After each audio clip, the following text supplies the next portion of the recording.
Everybody, we're calling this meeting to session, April 23rd, 2025. This is the Long Beach Community College District Governing Board's monthly meeting. I'm Uduak Jointuk, Board President and Presiding Officer. We are going to call this meeting to order at 4:30, and I'm going to ask the Board Secretary to take a roll call of the trustees. Virginia Baxter. Here. Vivian Malauulu. Here. Annette Morton. Here. Uduak Jointuk. Here. Sunny Zia. Present. All right, we have a quorum of the board.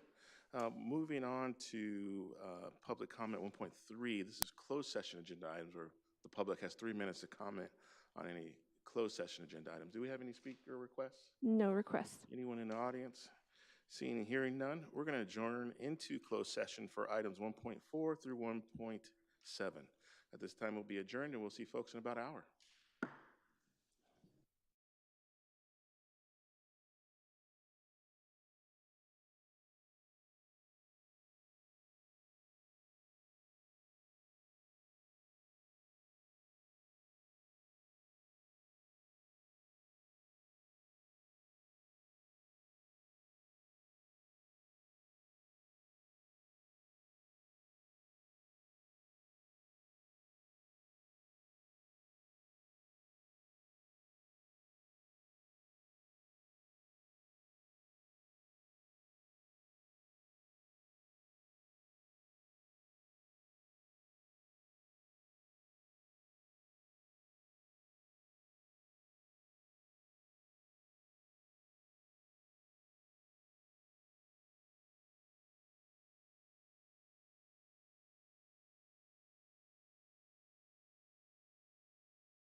Back, everyone.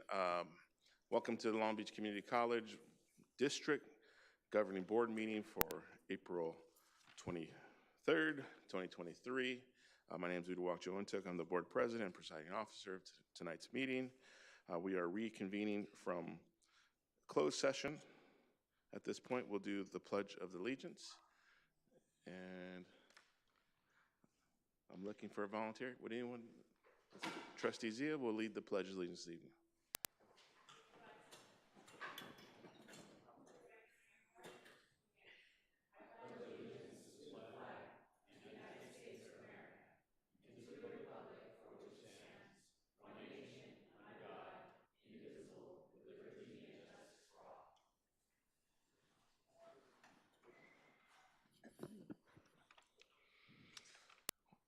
All right, we'll move to item 2.3, which is our land acknowledgement.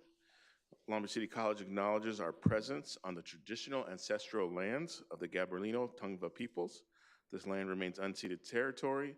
We acknowledge a painful history of genocide and forced removal from this territory. Long Beach City College honors and respects the Gabrielino Tongva ancestors and their connection to this land today. 2.4 is our African ancestral acknowledgement. We honor the gifts, resilience, and sacrifice of our Black ancestors, particularly those who toiled the land and built institutions that established the nation's wealth and freedom, despite never being compensated nor fully realize their own sovereignty. We acknowledge this exploitation of not only labor, but our common humanity. Through this process, we're working to repair some of the harms done by public and private sectors. Because of their work, we are here and we invest in the descendants of their legacy. At this point, I'd like to have roll call from Board Secretary Reese. Virginia Baxter. Here. Vivian Malauulu. Here. Lynette Morton. Here. Uduak Joe-Intuk. Here. Sunny Zia. Present. Student Trustee Gonzalez. Here. All right, we do have a quorum of the board in full attendance. Moving to item 2.6, we put this on our agenda every month about our mission statement and vision statement of the college to help align why we're here and what we're doing as far as the board meeting. I asked my colleagues to look at it and reflect on an area that may stand out to them that they can focus on during tonight's meeting. Moving to item 2.7, this is our board rules.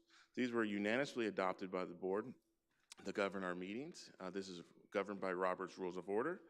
Each trustee has up to 5 minutes talking. If you're in Congress, you get 5 minutes talking, and here we get up to 5 minutes. So if you see that, you'll understand why we do limit our time of conversation, debate, but also public comment. You have an opportunity for 3 minutes to talk. A report out from closed session 2.8. I do have a few statements to say.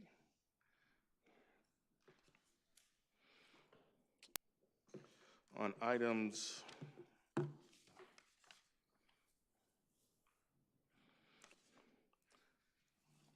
on items 1.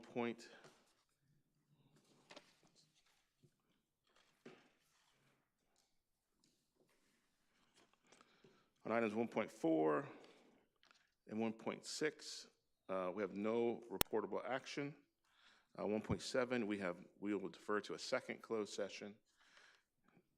And on item 1.4, the board met in closed session on the Roberts v. Long Beach City College. The board trustees unanimously authorized litigating counsel to participate in mediation. Oh, sorry, that was 1.5. Okay. All right. Moving on from our closed session report out. This is an opportunity for public comment now, 2.9, on anything on the agenda. The public has an opportunity to speak for 3 minutes, up to 20 minutes for any topic. Do we get any speaker cards for agenda? No requests. Anyone here in the audience would like to speak to an agenda item? Seeing and hearing none, we'll move to item 2.10, reordering of the agenda. This is an opportunity that the board can request and we can vote on changing the agenda that has not yet been had yet. Seeing and hearing none, we'll move to 3.4. Section 3 is going to be recognitions. We have two. We're going to start off with our classified school employee of the week. This is an action item that will need a motion and a second, if I could read it. The Board of Trustees adopts Resolution 042325A, declaring the week of May 18th through the 24th, 2025 as Classified School Employees Week. Attached is an agenda item. This week, or the week of May 18th through the 24th, has been designated by the Classified Employee School Week and is recognized by the state of California through a bill signed by the governor in 1986. I'll need a motion and a second to advance. So moved. Second. Motion by Trustee Zia, second by Trustee Baxter. Any discussion on the Classified School Employee Week resolution? Hearing here none, we'll take a voice vote. All those in favor say aye. Aye. All those opposed? Any abstentions? The ayes have it. The resolution is adopted. Moving to item 3.2, this is resolution on Earth Day. It's recommended the Board of Trustees adopt resolution 042325B, recognizing Earth Day as April 22nd, 2025, as submitted. I need a motion and a second to advance. So moved. Second. I have a motion by Vice President Morton, and second by Trustee Baxter. Any discussion on the Earth Day resolution?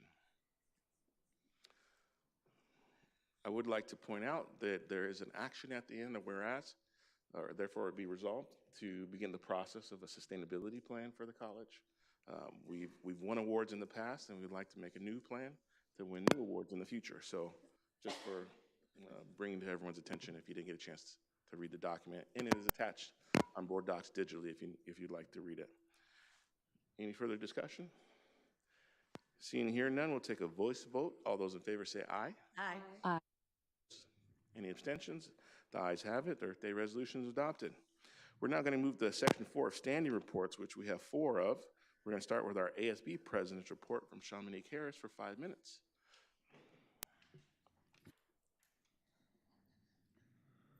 Good evening, esteemed members of the Board of Trustees, Superintendent Dr. Mike Munoz, faculty, staff, and any students that's here today.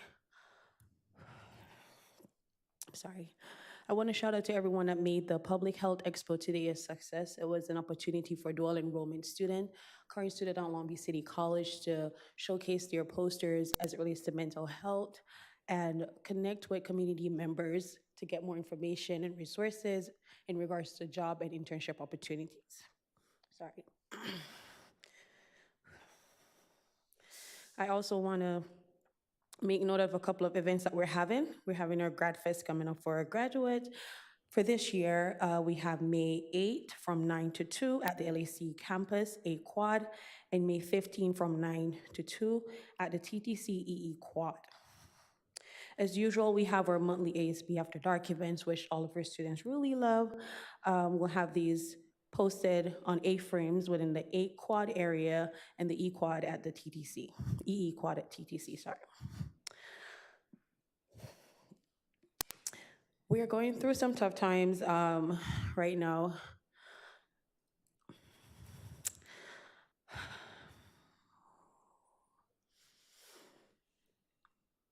There is a lot going on within the immigration system that is affecting our students. Students are speaking up, myself as well as suffering within these times. And I want to also let all the students know that there is support here at Long Beach City College to support us all. We have our international student program to help our students with their academics and any immigration advice and information. We also have our undocumented student program if students need any additional information and support. We also have our LBCC student health services if students need information or just to speak with a counselor with any concern they might have. And we also have our Timely Care app that is available for any students on campus that needs to have a therapy session and talk to someone in private. And as usual, I want to touch base on other services and resources that we have available for students here at Long Beach City College. We have our shuttle services from one campus to another that will take a student. You don't have to drive from one to another if you don't want to. We also have our Success Center offering tutoring services for our students. And I cannot stress this enough. We also have tutoring available on Saturdays if anyone is not available during the week to get their homework done. Myself, I utilize these services on campus. That's how I get through my classes because I need some help sometimes. And we also have our campus safety escort program for any student that needs help or any guidance or someone to just walk with them in the evening while they're on campus. It could be in the daytime, just to reach out to someone if you needed any support throughout your time here at Long Beach City College. And also our interactive map. I always stress this a lot. When I'm doing my tours on campus, I tell our new students or incoming students about an interactive map. You can find your way around LBCC by looking at our interactive map online. And this is also good for faculty and staff to know, to tell their students as well. This is how you could find a building on campus or organization program anywhere a student would like to find. These are all my reports for today. I have 1 minute left. This might be my last board meeting as your ASB president. I am grateful for all the opportunities that have been got. I'm sorry. I know for sure I'm gonna miss LBCC, and I'm a bit nervous and my voice is a bit shaky. I enjoyed my time here at Long Beach City College, my 2.5 years as an indirect matriculating student, coming all the way from Jamaica. I was living also in Cuba before I moved here as well. And it has been an amazing experience getting back into the school system and just making my way around, finding my community, bettering myself in leadership spaces, building, better relationship with people, getting all them A's in class, as I talk about this a lot. The tutoring centers here have helped me. The professors have helped me. I follow the rules. I checked in with my counselors, checked in with my professors and everything. So I will definitely miss it here. Hopefully, I'm not sure about the June meeting if I'll be here, but if I can make it, I will. I'll also have someone present a report next month as well, because I know I won't be here available for that report. I will see many of the faces here around before I graduate, and I'll see many of you guys at graduation as well. And I thank to everyone for everything that you've done for me and the support that I've gotten here at Long Beach City College. I really appreciate it. Thank you guys so much.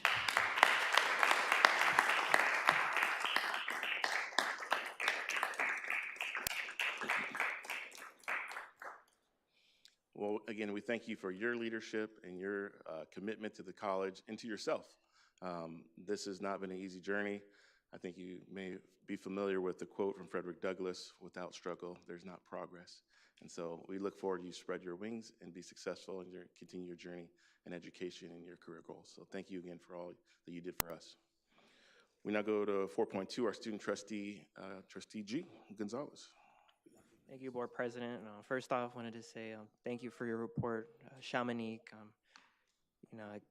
I can't believe time really blew by this fast that we're at near their last board meeting. But I wanted to first thank you for your taking the time to volunteer your time for the students and taking the time to not only I know it's really very up and down time, but just taking the time to continue to move forward, continue to work in order to continue being an advocate for students. So I wanted to start off by saying, hope we can stay in contact and, best of luck for future endeavors. I know we have a couple more ASB meetings and, wish you the best of luck for your future. Wanted to first start off by saying that right now I'm currently making an ASB safety video with ASB member Calvin Lewis. He is our rep of evening and online students, and I wanted to first shout him out as he's done a really great job at advocating for evening and online students. And I also want to give him his flowers as he's taken control of the project. And he's really been someone who's been advocating for a safety resource video to be posted here at LBCC. Some of the stuff we're going to be discussing here at the video-wise is we're going to be talking about are the blue poles on campus, the escort system, and the what is it called? The safety posters that are in every classroom. And our first day of filming, it was really awesome because we had the opportunity to speak to students and inform them about the blue poles. We had the opportunity also to speak with Officer Torres of LBPD and had the opportunity to kind of tell us more about the blue poles, how it's connected to the Long Beach communications department. And also he was gracious to give us a kind of a little tour of the Long Beach police cruiser, kind of see what was inside and like how everything works. And moving on to the next thing was I posted a video with the help of Joseph Polanco and his team. over at the Healthy Viking department. And, you know, the video kind of discusses how to get to the student health clinic here at LEC campus, and along with the resources that are available. It's very important that students know that that their $20 fee that they pay every semester goes and funds the clinic, and some of the stuff that they provide are physical, that are low to no cost to students, are physicals. They provide birth control. They even give out asthma inhalers. So there are a lot of resources that are available to students that are low to no cost to them, and you know, it's important that students take advantage of it. Third thing I wanted to talk about was, first I want to congratulate our newly elected ASB cabinet. I want to give a special shout out to Prince Bass, our newly elected ASB president, Pise Liatua, our newly elected student trustee, Marja Needham, our new LAC vice president, Liliana Zazuida, our new TTC vice president, Beatrice Freeman, our new VP of Legislative Affairs, and finally, Angeline Anderson, our ASB secretary. I know we're living in very tough times at the moment, but I am confident that this upcoming cabinet, that I'm confident that ASB will be in good hands for the future. Lastly, I wanted to bring up was, as we know, institutions across the country have been under attack by the current administration. And I know there's a lot of fear among the universities and the students. Billions in funds have been frozen. Students have been arrested by ICE. Student visas are being revoked. Even US citizens are being targeted.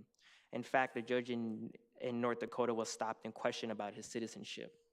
The reason I'm bringing this up is because some of the top universities in the nation, such as Rutgers, Michigan State, and other Big Ten schools are creating a mutual defense compact in the goal of fighting back against the Trump administration targeting higher education.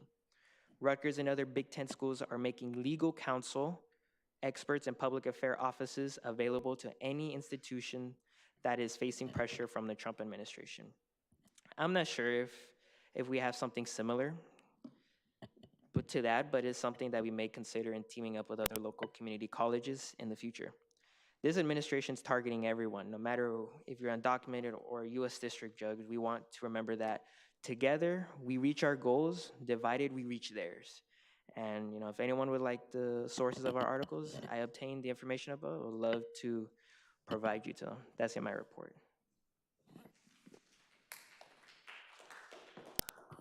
Also, we thank you for your service this past year, Trustee Gonzalez. We appreciate your perspective and advocacy, and we look forward to your future, where you're going next.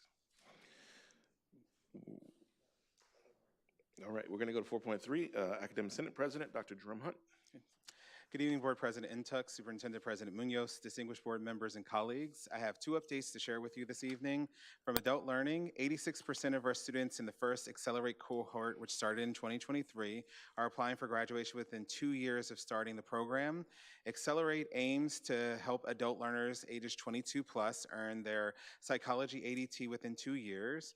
The program has been an overwhelming success thanks to the support of the executive leadership, the dedicated counselors, and the outstanding faculty. And I'm happy to say that we are going to be expanding the program to include communication studies majors in the fall of 2025. And from our honors program, the honors program looks forward to recognizing nearly 100 transfer honor students at our annual banquet on Thursday, May 22nd. Students have already earned transfer offers from all the UC schools and many CSUs. And at the banquet, we will learn which offers they have accepted. And that concludes my report. So thank you very much. Thank you. We'll go to item 4.4, Classified Senate President's Report. Ben Chase.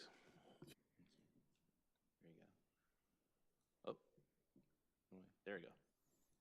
Just making sure the pictures were showing up first for it. Thanks, Dario, for it. Good evening, Viking family. You can see today is National Administrative Professionals Day.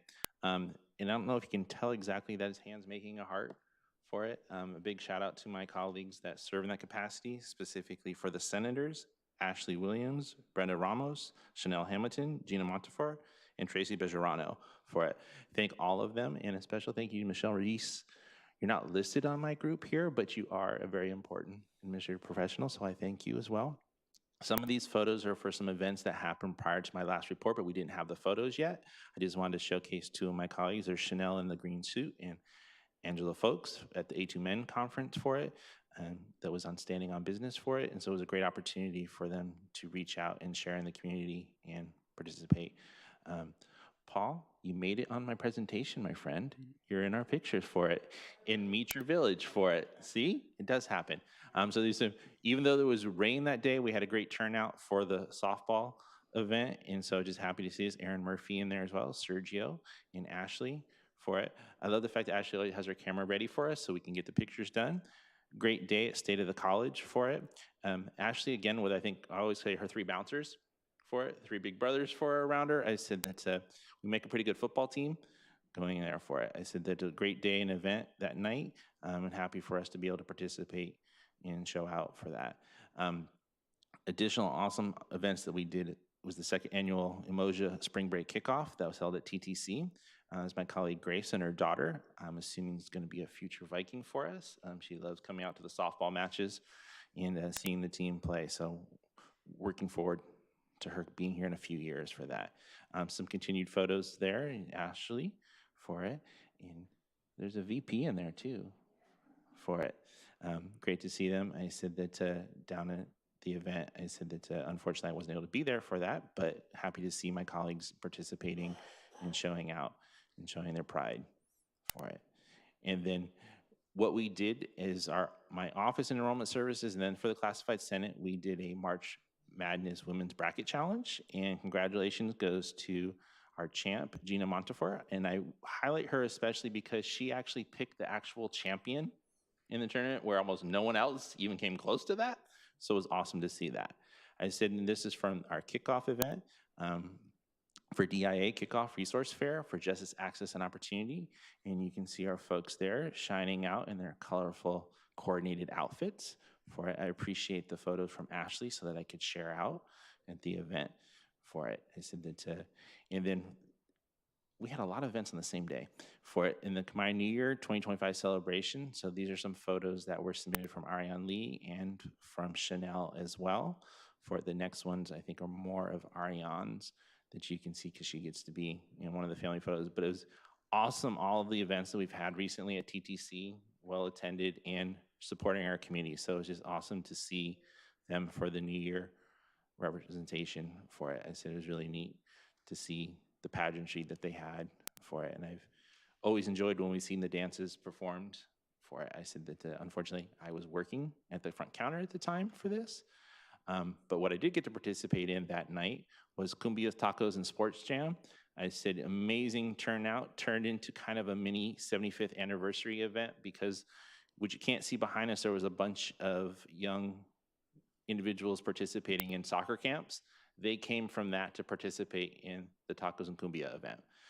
Just an advertisement again that this Friday, April 25th, the Classified Senate will be meeting at the TTC campus in GG 238 from 1:30 to 3 p.m.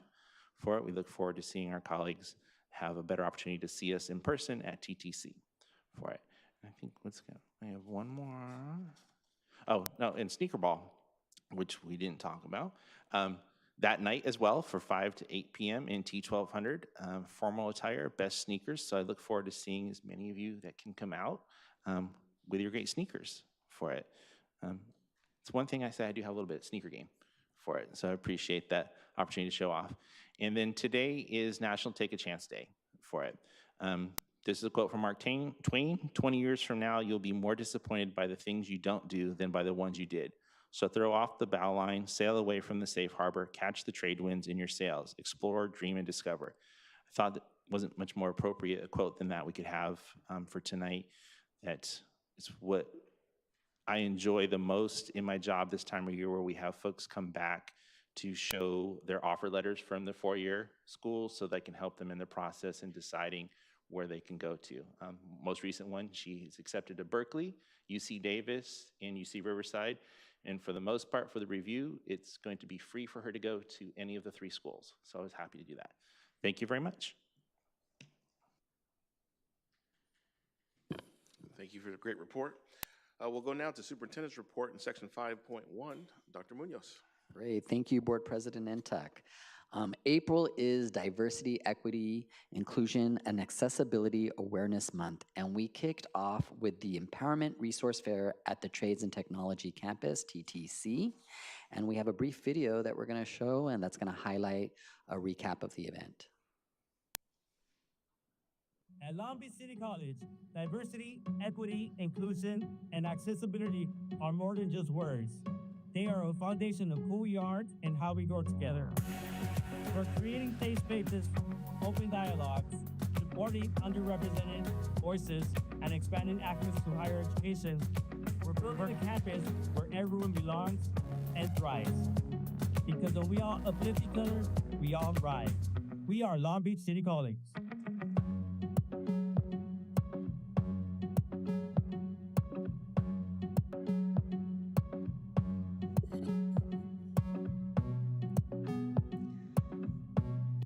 So again, thank you for everyone that organized that wonderful kickoff. I want to share just some highlights for this month's events. We have an LGBTQIA+ Summit Watch Party, a film screening, poetry panel, and the very popular Sip and Paint session.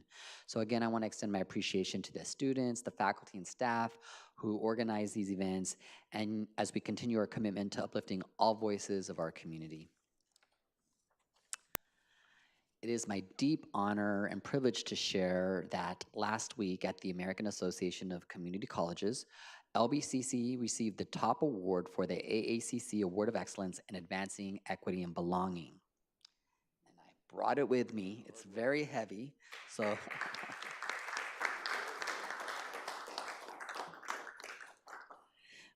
I just have to say, sorry, I want to make sure I'm speaking into the mic or I'm going to get in trouble. I just want to say that it really was a beautiful moment for LBCC to shine on the national stage. We have a video that we'll show, and then I want to say a few more remarks about this, so we'll cue the video. And the winner is Long Beach.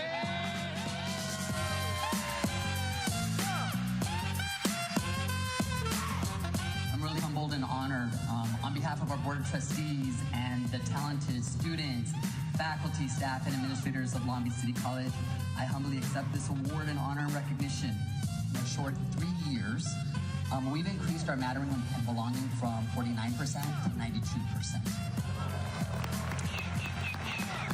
This was all possible because we chose to focus on the mattering and belonging of our students, affirm their student identities, and being unapologetic about advancing equity. To receive this award in this category, in this moment, is not lost on me. This award will serve as a beacon to all students at Long Beach City College that they truly belong. Thank you, mil gracias.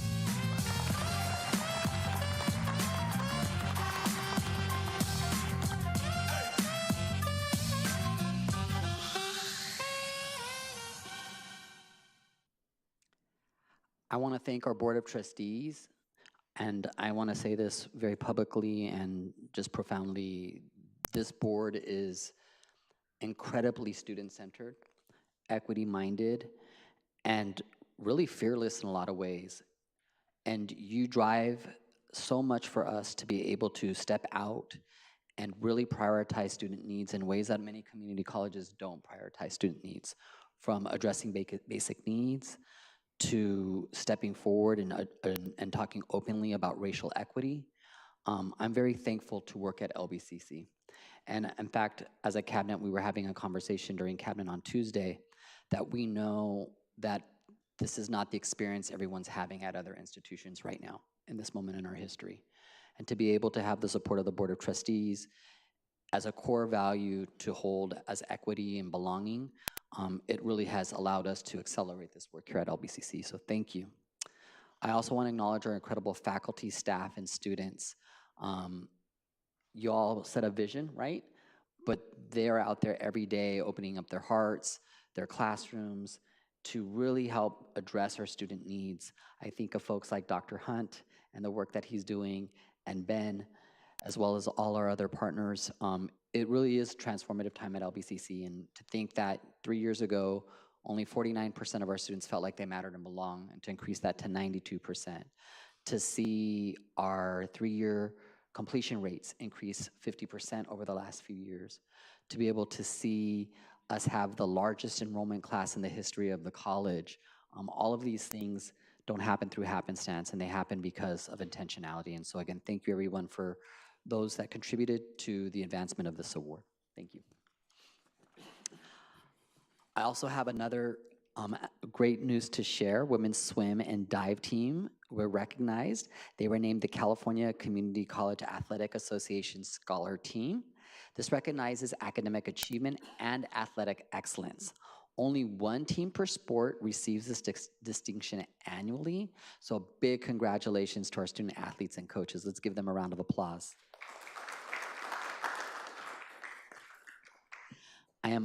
That's a beautiful photo.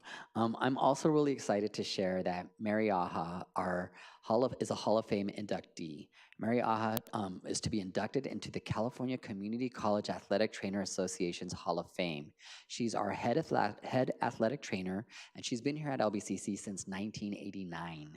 She's an LBCC alumna and a CSU LB graduate, Go Beach.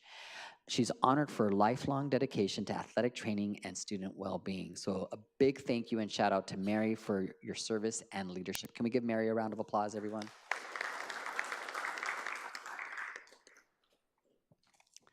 I have some really exciting news to share. As you know, we've really been working hard to continue to support our students who have unmet basic needs. And one way to do this is to begin to accept SNAPs, otherwise known as EBT benefits, at the LAC Viking Express convenience store. And so we worked really hard to work with business services to get our applications in, and so we finally got the announcement. We have been approved, and so now that service is going to be available. And so again, a big shout out to Justin Mendez and the team in Basic Needs who work really hard to help students complete those SNAP benefits and to be able to access that service. We'll also be adding as a new amenity to our campus, Amazon lockers. This Amazon locker was installed next to campus security in Lot X. And this will allow students who might be experiencing housing insecurity to be able to order Amazon items and have them delivered without necessarily having a home address. And it's a place where their packages will be secured. So again, thank you to the business services team for helping bring these two new benefits to our students. I have the privilege of serving as the president of the National Community College Hispanic Council. And earlier this month, we hosted about 36 fellows from across the country as part of the Dr. Ted Martinez Jr. Fellowship Program. We were able to showcase LBCC's commitment to equity and leadership development and highlight some of our outstanding programs. So a big shout out to the Concilio and everyone that made it possible for us to host this delegation. I'm really excited to share that LBCC stepped up obviously in big ways. We participated in the annual Cambodia Town Parade on April 6th. The Child Development Center students and families were also highlighted at this event, and we ended with the participation of the Cambodian Festival at TTC. And for those that were in attendance, it was a beautiful celebration, and we look forward to hosting many more in the future. We also continued the celebration of the Khmer New Year on April 15th, which this featured the modern Aspera dance group performance, traditional treats like cha wai, which are Cambodian donuts, and coffee from Little Loon. Beautiful celebration of Cambodian culture and community were highlighted here at LBCC, and again, it's just a wonderful opportunity to engage with our Cambodian community, especially those that live around the TTC campus. Kind of my final announcement is I had the honor of hosting our Spring President's Circle Mixer. Every year, it gets better and better, and so big shout out and thank you to Gina and her team for helping us get this organized. We held it on April 10th, and again, it really is an opportunity to express our gratitude for all the amazing President's Circle sponsors who help support our students.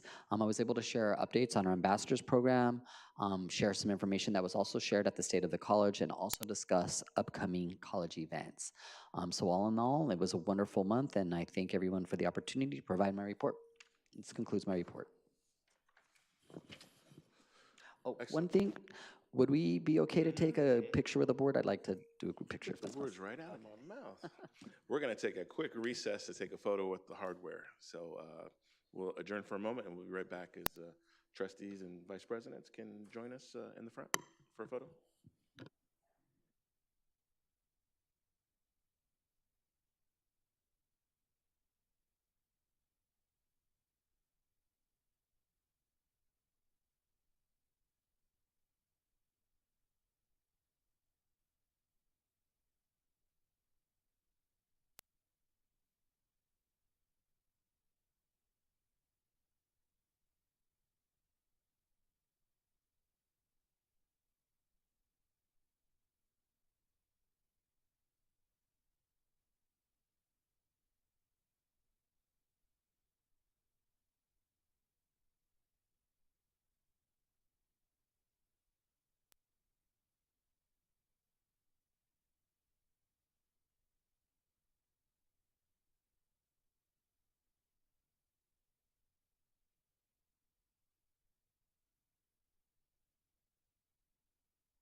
reconvene.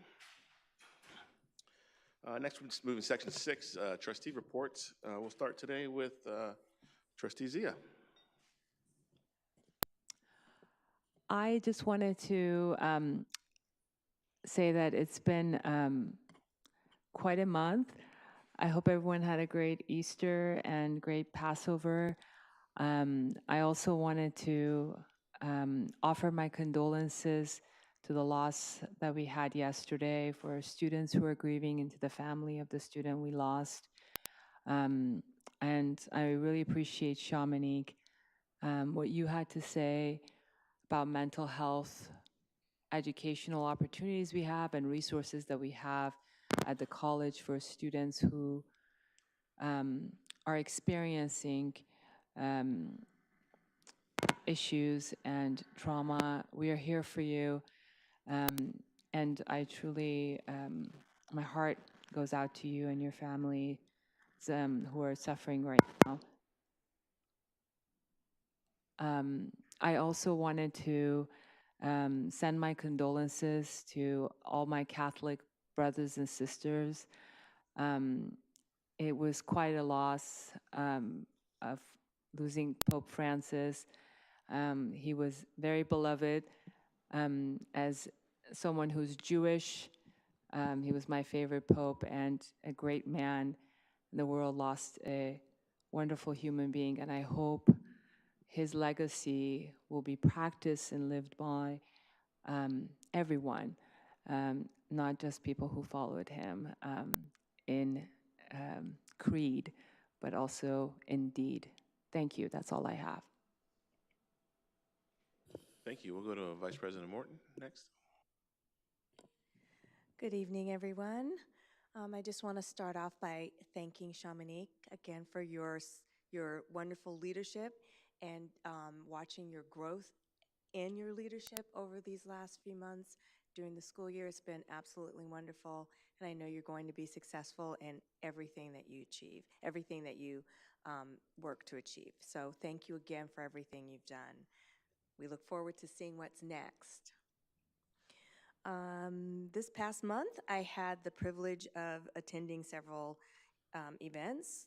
On the beginning of the month, I attended the LA County Commission on School District Reorganization, and their topic was very focused and organized on the Pacific Palisades becoming their own school district separate from Santa Monica. So it was a very intense conversations during that board meeting, so it was interesting to watch that and attend. There'll be updates on that in the coming months. On the 9th, I had the privilege of attending the DEIA month kickoff at the TTC campus and the resource fair. That was an excellent event, very well attended. Everyone was excited to be there, had lots of students participating and talking to the different people at the resource booths, and the energy was amazing. I love events at that campus, so it was a privilege and wonderful to be there. So thank you everyone who participated in organizing that. Dr. Kirkwood, the team was amazing, so wonderful. And then on the 22nd, yesterday actually, it was just yesterday, I had the honor and the privilege to participate with the Black Student Success Week at the Black Student Success Center. We had a Queen Mothers panel, which was wonderful. I had the honor of participating with Dr.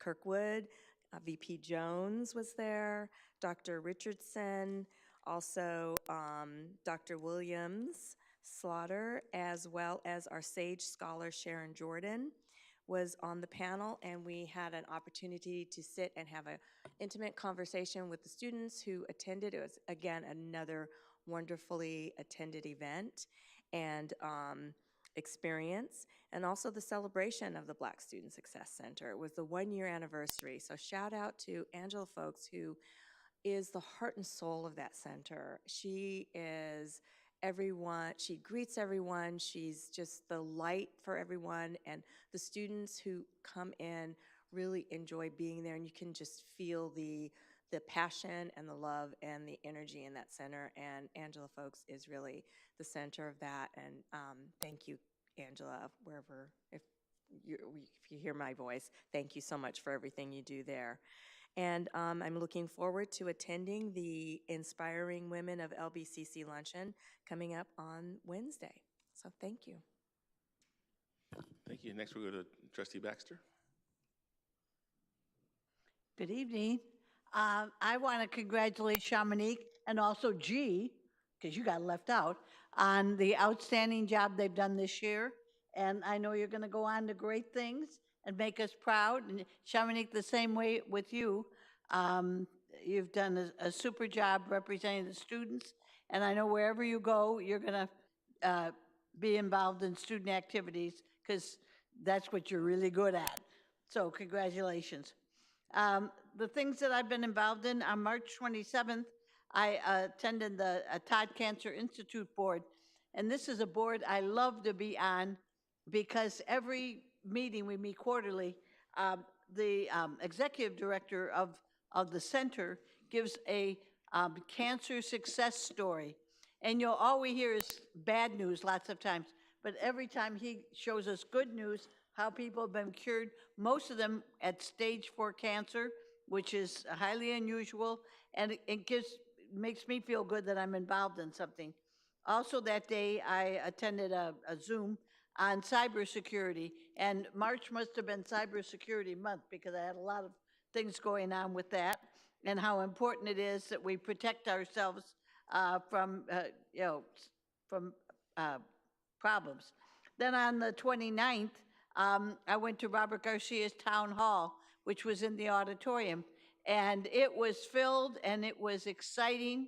And Robert, of course, I've known since he was a young man when he started working at Long Beach City College and has moved his way up. And he's doing a super job in Congress.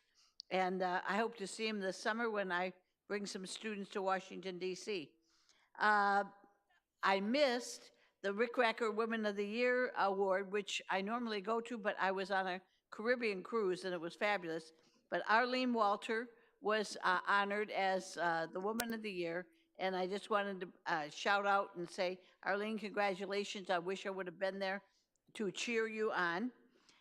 Then on the 15th of April, I attended a homeless meeting, and we have applied for a grant to the Josephine Gumbeiner Foundation to help homeless students.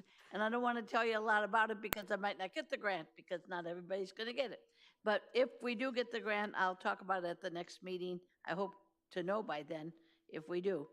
Then on the 16th, the Rotary Club of Long Beach, of which I'm a member, was at the TTC campus.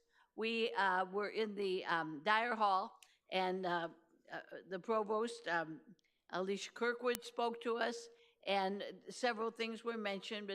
But the big thing that we did is we toured the trades area.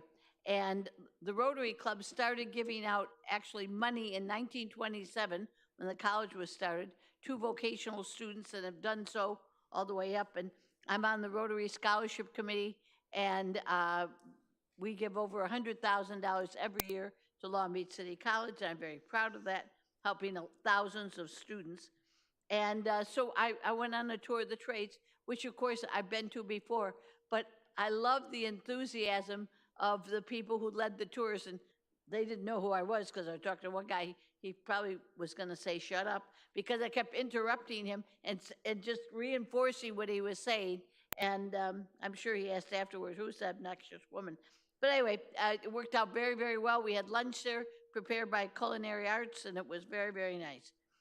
Then the next day on the 17th, I attended the foundation meeting, and I see they're here tonight and going to give a report, I know. And that's always great to see people who are volunteers in the community and what they're doing to help us. And what I love is so many of them were my students, and now they're old enough to be volunteers and be working and helping Long Beach City College. So that's fabulous. Then on Good Friday, the 18th, I attended the Good Friday breakfast downtown at the convention center. and sat at the Memorial Hospital table, another group I'm involved in. And Chief Robert Luna spoke, and oh boy, I got to talk fast. He did a fabulous job. Of course, he's an alum, and I better stop now. Okay, the AAUW Executive Committee I went to, then the authors meeting, and then I'm taking 13 students to Washington, D.C. in June, the graduates of the Cameo program. And then lastly, if we could please adjourn this meeting in memory of Jack Streeter, who was an ESL professor at the Pacific Coast campus. Super guy, went out of his way to help students, and just a wonderful, wonderful person. So in memory of Jack Streeter. Thank you. Thank you, and I'm sure you get the spelling to Michelle so we can document it properly in the minutes. Great, and then Trustee Malulu, your report. Good evening, everyone. Thank you all for being here today. This is the first time in the 9 years that I've been on the board where my presence on campus was limited to a couple of Zoom meetings. I've been doing a lot of work-related travel and sports-related travel for my kids. So I enjoyed watching all the recap videos and seeing all of the social media posts of all the wonderful events.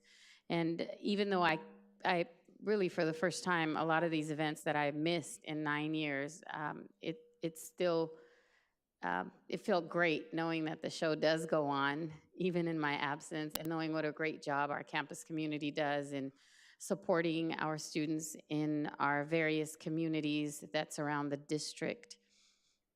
Having said that, there is a profound sense of sadness on campus today. And unfortunately, it's not the first time that we have had a collective loss that we grieve. Shamanique, I was giving you a virtual hug when you were up there speaking. Your emotion touched all of us on the dais. I'm not sure why you said this will probably be your last meeting. I don't know if you're departing early, but I was looking forward to seeing you next month at our meeting on the 14th. Not sure if you have plans to not be here or not, and I did check with G, and G does have one more meeting, but if you are not here next month, I would like to express how grateful I am for your leadership. You've been a tremendous asset to our ASB, and just by the display of emotion that you showed and the words that you spoke today shows that you are ready for the next step of your academic journey, and you've served us well, and I can't wait to see what you do on the other side of the country when you transfer to your next institution. To everyone who is experiencing sadness and grief and fear, I know that because of the political climate that we are living through and the current administration's policies which affect us in higher ed, please do not isolate yourself. Please do not suffer in silence.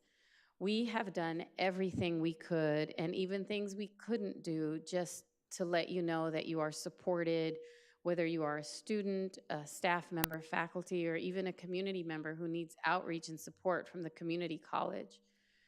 Do not isolate yourself. Reach out to us. If we can't offer resources, we will connect you to resources that are available to you. It hurts us deeply when we hear of students who are where they feel like they're at the end of their rope and they didn't reach out for help. Please reach out for help because we want to help you. And I thought that maybe coming out of spring break, that we would be refreshed and renewed and rested and ready to finish the semester strong. And I just see that we continue to have work to do. We have work to do.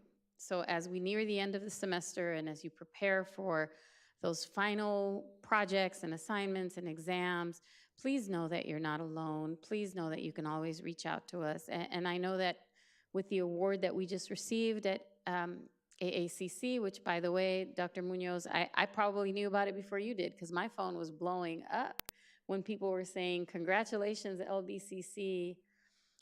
that just goes to show how much work we put into supporting our students with equity efforts. So thank you, everyone, and as you prepare for the end of the semester, do not isolate yourself. You are not alone. Thank you. Thank you, everybody. Before I go to my board report, I'd like to do a special recognition. Michelle Reese is our board secretary. Besides Dr. Munoz, she's the only one who has to deal with all 5 of us all the time. And today is Administrative Professionals Day, and we have a card and flowers to say thank you for all your work and all your patience to help us and the board move forward every day. So give you this and on behalf of all of us.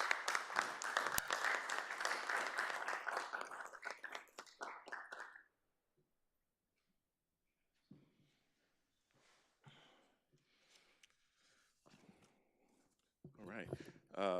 We have an action-packed policy meeting today, in my opinion. We recognize Earth Day, starting the sustainability planning process.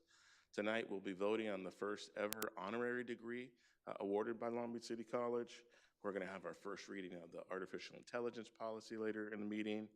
We do have some sabbatical presentations from faculty members, state and federal policy update. We're taking action tonight to increase our student trustee pay to be equivalent with our other trustees. We had a lot of legal back and forth that yes, we can do it. And so we know the $400 a month goes a lot farther for a student than it does for us. And so I think we're excited to move that forward this evening. Do want to also recognize, yes, it's Black Student Success Week. I want to thank Dr. Curry for all of his organizing work around the state. Thank you to our Black Student Success Center for their activities all week. This is also the 1-year anniversary of the Black Student Success Center. So Vice President Morton talked about Angela Folks. She's really doing a great job of organizing and keeping students engaged. This past month, I was able to attend the first NSBE, National Society of Black Engineers meeting on campus that we had for our students. And so just continued academic activities and support for our Black students is outstanding. I also want to congratulate Mary Aha. I know that Jenny's been here longer than all of the other trustees, but I'm the only one that she taped my ankles and my knee when I was a student athlete back in the 90s. And so she's been a great trainer for many decades and really happy to see her get recognized.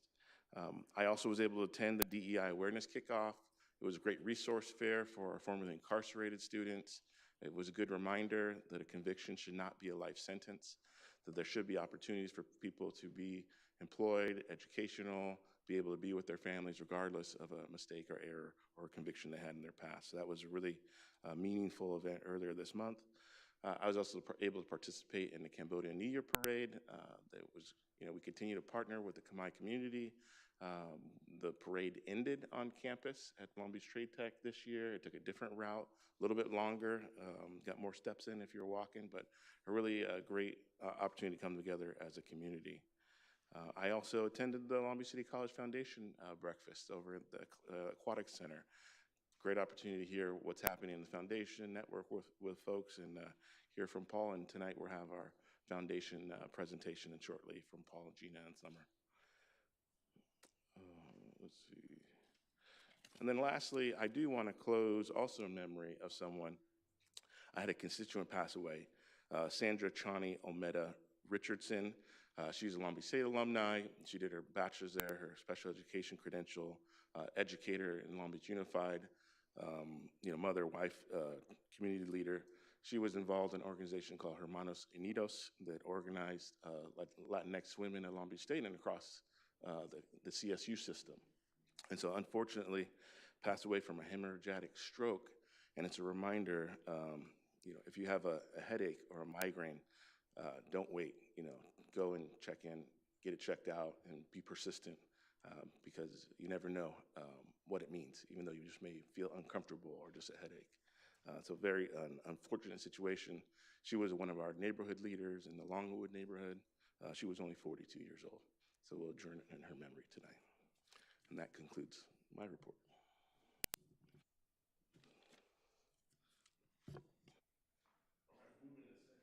6.2, honorary associate's degree, Dr. Sean Harper. This is the first time we're taking up an honorary degree under our board policy. This is an action item that I'll need a motion and a second to advance, but let me read the recommendation. The Board of Trustees approve Resolution 042325C, awarding an honorary associate science degree to Dr. Sean Harper as submitted. And Long Beach City College recognizes extraordinary contributions to scholarship, social justice, and equity in education by Dr. Sean Harper, and hereby awards him an honorary associate of science degree. The honorary degree will be presented at the Long Beach City College commencement ceremony on June 5th, 2025. I'll need a motion and a second to advance.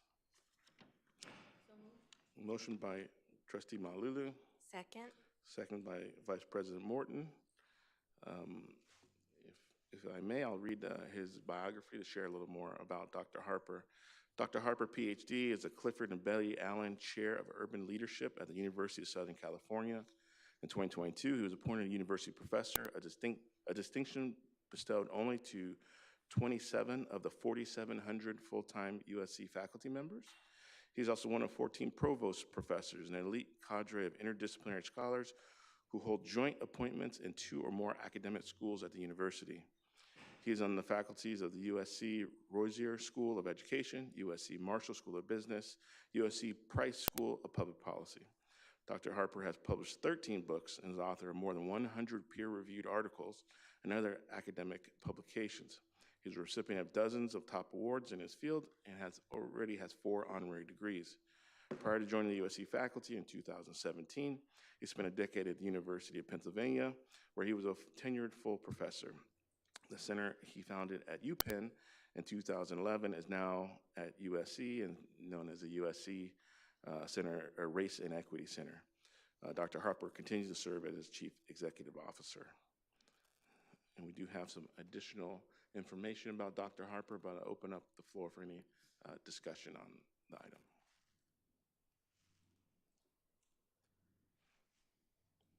All right, seeing none, I will just close, or do you want?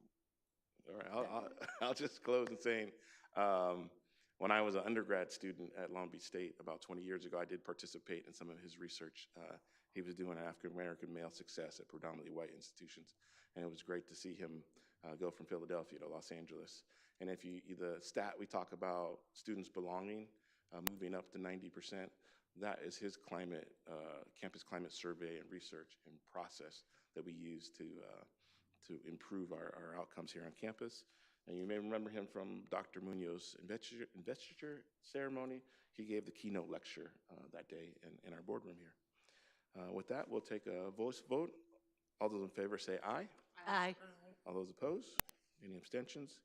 The ayes have it, and the honorary degree is awarded.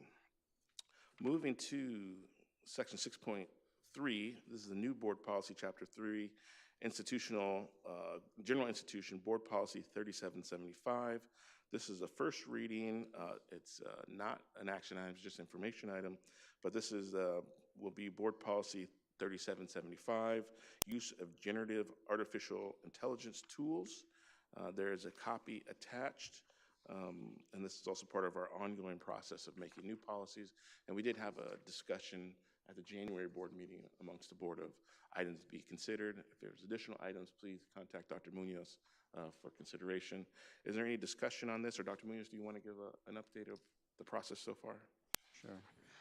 First, I just want to again thank the board for their insight, and or maybe probably think a better word to say is foresight, in bringing this board policy and administrative procedure forward. As you know, many of us attended ACCT back in January, and at the annual conference during the board council kind of overview and discussion, they brought to the attention that it's really important that institutions have a board policy and administrative procedure related to AI.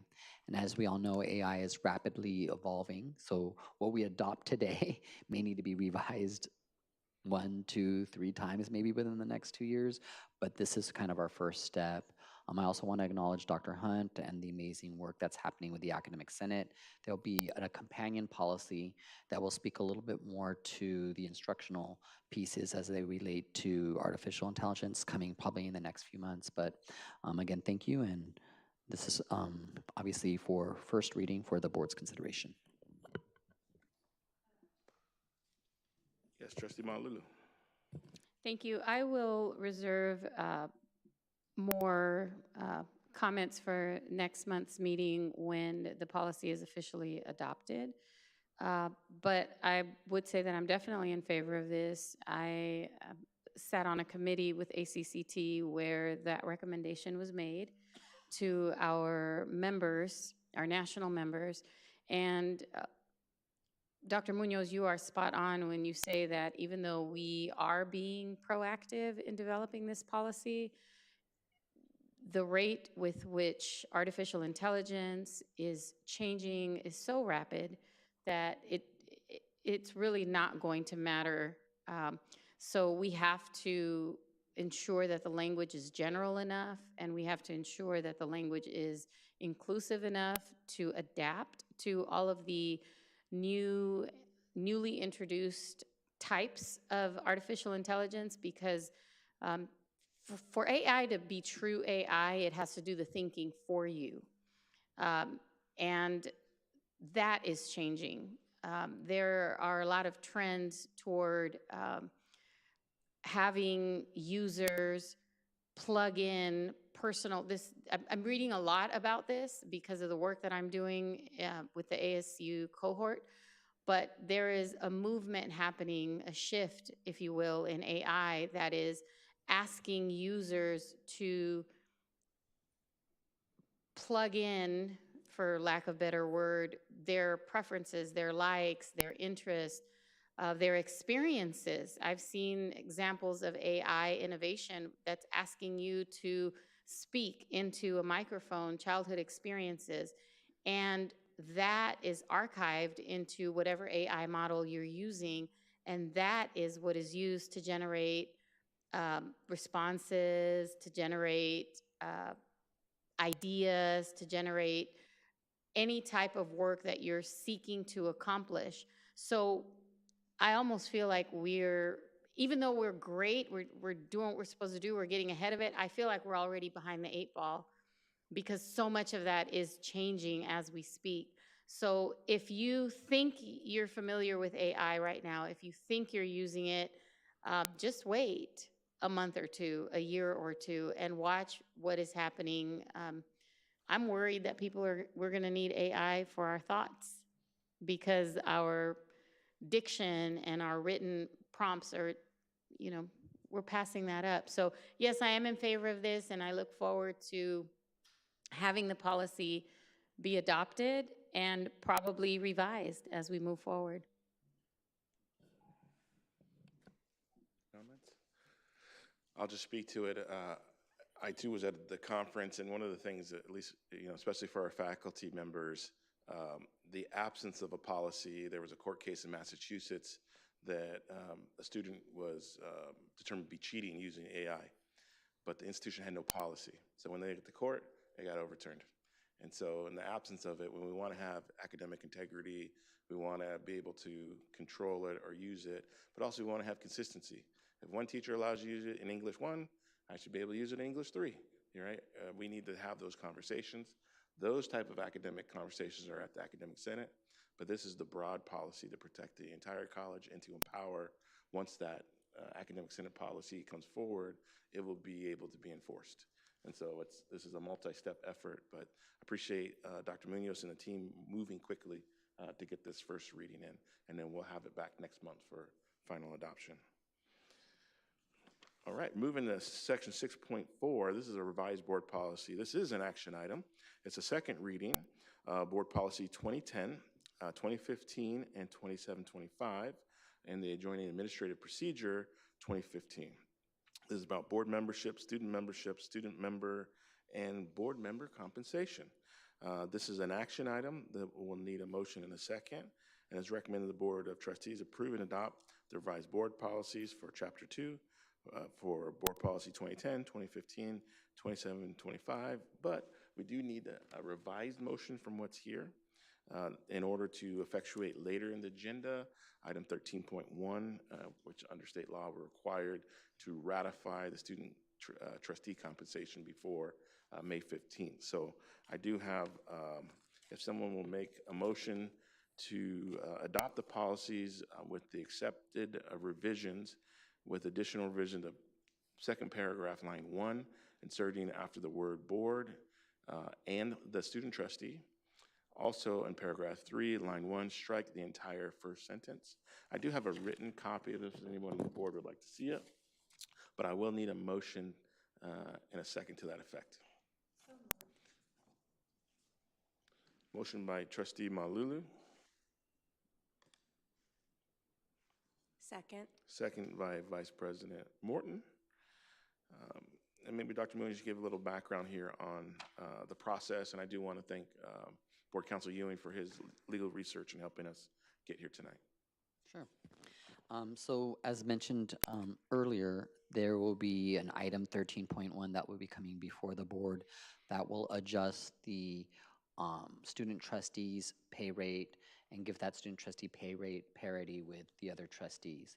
And so this particular, through happenstance, as we go through our cycle of revisions, this particular board policy related to board compensation is going through its revision process. And so it's almost a little bit like what happened first, the chicken or the egg. So this is, I guess I'm gonna say this is the egg. And so we wanna make sure that this particular board policy corresponds when you take action for item 13.1. So this is what it just allows that alignment. It's just because this particular item shows up in this section of the agenda, whereas item 13.1 shows up in the student services portion of the agenda. So it's essentially just gonna allow that for both of these, the item 13.1 as well as the board member compensation BP, it allows for that alignment so that when the board takes action, both documents are congruent. Yes, trustee Malulu? President Untuck, if, you know, and I hate to put student trustee G on the spot, but I would love to hear his opinion on the matter. Even though he won't be here when the policy goes into effect, just to have a student perspective on it since it is for the student trustee. I concur. Student trustee Gonzalez? I would, excuse me, I would say kind of be in support because, you know, a lot of students, they're volunteering their time for this. A lot of students volunteer time that they could be using for studying or going to work and in order to kind of represent students as a whole. And so, you know the pay isn't like a huge increase, but for a student, it's enough. And, you know, with everything changing, with the state of the economy currently, how, you know, I'm not talking about specifically Long Beach City College, but the cost of tuition in other universities continues to increase. Having a slight increase in the kind of the student trustee pay will kind of go a long way. So I would say I would be in support of increasing for student trustees.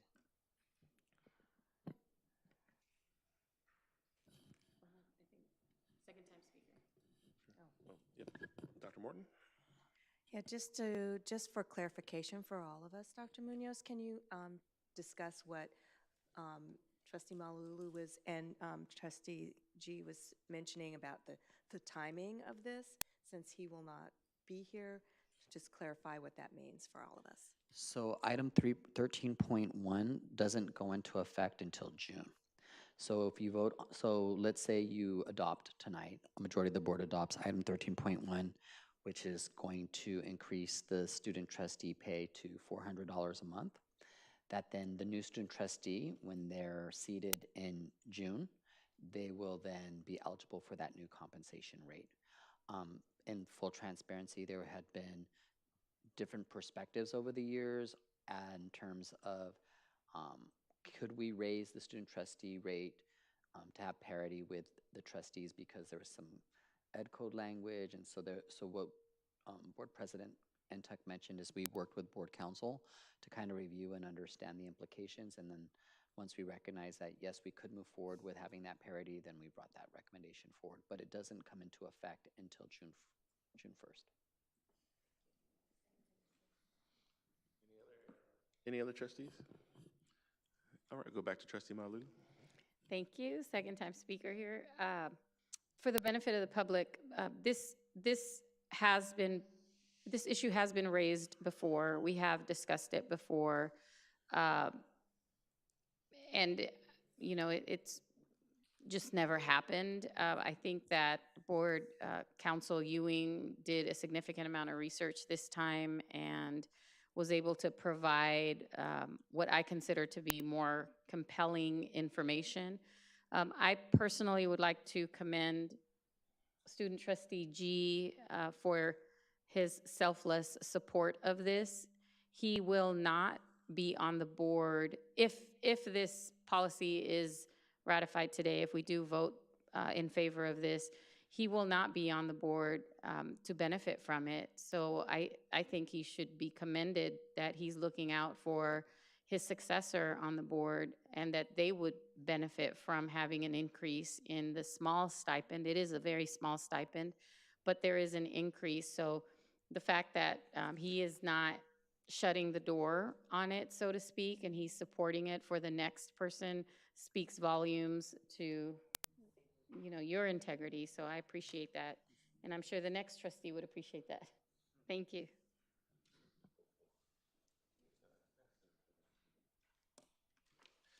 And sharing the document here with Dr. Baxter, just to clarify what we're voting on before we vote on it. And if I can add, in the research that Board Counsel Ewing did, the education code restriction on the 5% increase applies to elected trustees, not to student trustees.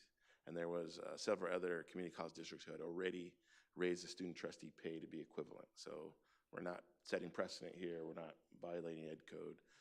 And by updating the policy, it will go into effect in next fiscal year so we can appropriately plan for it. But also this is something we had a number of debate about over the years of what can we do more for our students. And you know, the student trustee under board policy, he is the voice of the students. All student concerns are supposed to go through student trustee Gonzalez, and he shares them here at the dais in his reports and in his conversations here. So it's, we think, a good way. All right. So any other comments or questions before we vote? Maybe we'll do a roll call vote? Or yeah? Okay. Secretary Reese, let's do a roll call vote on this. If we go through the trustees with our student advisory vote first.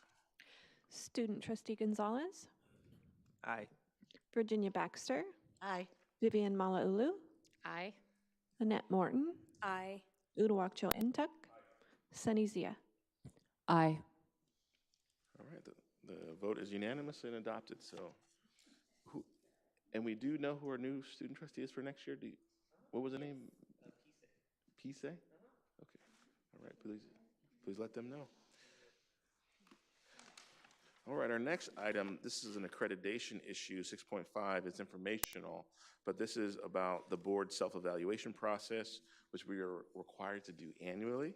And we're going to have some discussion here about options, about who's our facilitator, our process that we want to follow that we did last year. It'll happen during our board retreat this coming summer, and then talk about our goals that we would ultimately adopt in October this fall. So Dr. Munoz, you want to give some background and talk about our options? Thank you, Board President. So it is that time of year again where we have to select and establish our process for the board self-evaluation.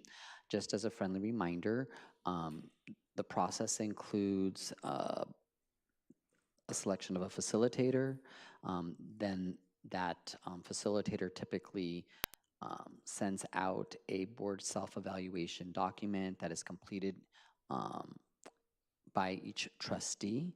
Then that feedback is calculated and tabulated, and that summary is presented to the Board of Trustees during our summer retreat, which will be taking place at the end of July. As you know, and then that self-evaluation process, that discussion, those results are then used to inform the updating of the board goals.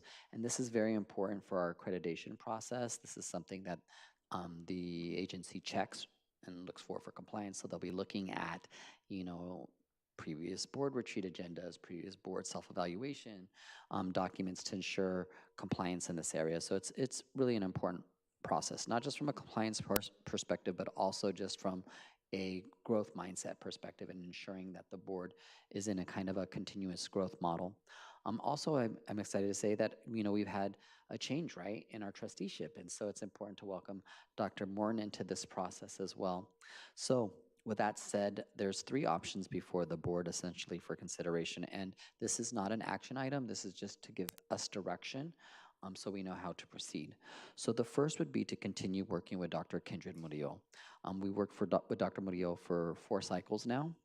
The benefits, I think, from my perspective of working with Dr. Murillo is just the consistency, right? We have year-over-year data that allows us to kind of compare responses over time, as well as somebody that I think has a proven track record of being able to facilitate sometimes very difficult discussions that we may have. So that is option number 1.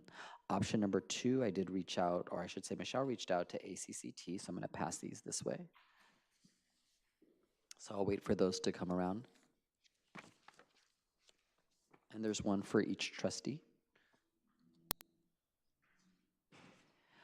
ACCT does provide an option for a board self-assessment and facilitation. And so you could see the ACCT proposal and kind of what that looks like, as well as some sample self-assessment questions that they use. This could be one option. I will say the strengths obviously is working with ACCT, federally, one of our national organizations. I think some of the challenges, I wouldn't say challenges, but I think something that I would offer as a point of reflection for the board to consider is that ACCT is a national organization, and so sometimes the California context, especially, elected boards versus appointed boards, some of those nuances, the national perspective may not completely fully align with the state perspective, right? And so that is probably something to consider when thinking about ACCT as an option. And then the third option is working with the league. CCLC has a service referred to as League on Call, where we can essentially reach out to them and they would identify a facilitator for us to work with. They did not have, a proposal packet like ACCT did have readily available. It was more of, this is a service that's available, you reach out, then they kind of, I almost think about it like if anybody watches those reality shows, like those matchmaking shows, like they kind of matchmake us with a facilitator for the board self-evaluation. So that's essentially the 3 options. I will say, just from my own perspective, that I think we've had an effective relationship with Dr. Murillo, and she's, I think, done a good job. But I also recognize and understand that, maybe the board is interested in change. So I would support, any of the potential options for your consideration before you. Thank you, Dr. Munoz. So just to clarify, we don't know who from CCLC would be potentially available? No, so at this point, as I mentioned, what we were able to discover through our research is it's a service they call League on Call. So if we decided to select CCLC, I would probably, myself and maybe board president would engage with a discussion with the league. They would probably assess what our needs are. We would probably tell them, like, these are the things we're hoping to achieve. This is kind of the positionality of the board. Here are some of the dynamics in play. Here's some of the things we've accomplished, and maybe here's some of the work we still think we need to do. And then they would say, okay, based on kind of that feedback, we've identified 1 or 2 people for you to consider. My experience has been with the league, as well as ACCT, that most of these facilitators are retired superintendent presidents or chancellors. So they have direct board experience. They are kind of viewed as successful chancellors or presidents in the field working with their boards.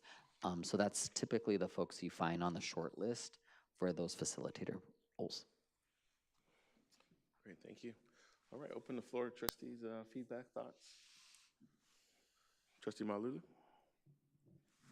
A couple of things. One, I do think Dr. Kindred Murillo did a great job, but she's already gotten us through a couple of evaluations, so I'd be interested in exploring a different facilitator just for a fresh set of eyes and new perspective. Secondly, and I may have asked this before, so apologies if I'm being repetitive, but is there a conflict of interest with me sitting on the National ACCT board? If I suggest using ACCT, would I need to recuse myself from voting on that?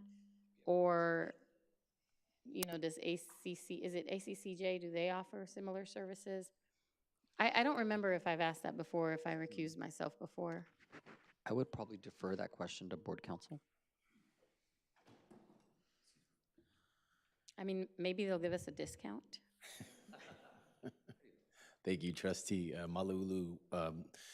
With response to your question, I don't see a conflict of interest. I don't see a financial interest that you have in participating in your responsibilities for that organization or a like organization. So I would say that you have an opportunity to bring to bear for your fellow elected officials, experts who might be able to help you out with your board evaluation process. And just to, I agree obviously with Councilor Ewing, but just to also one more point, we are institutional members of ACCT, so I think that also opens up the door for why we would want to maybe potentially work with them, because we already have an affiliation with them and we pay them dues. So.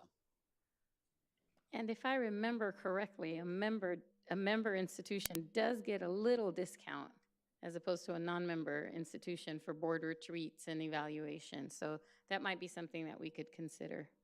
But yes, I am open to going outside of the league. I'm open to having a different facilitator, and I'm open to perhaps getting a quote from ACCT or one of the other national organizations, either one.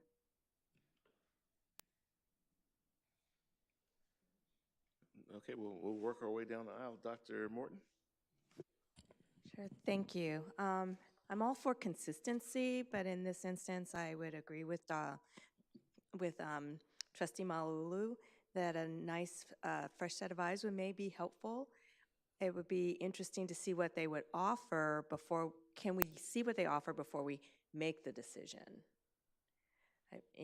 Right, I mean, we don't have to tell our previous person no and then go and find someone. We can do the research on who else may be out there and do some comparisons before we make the decision, correct?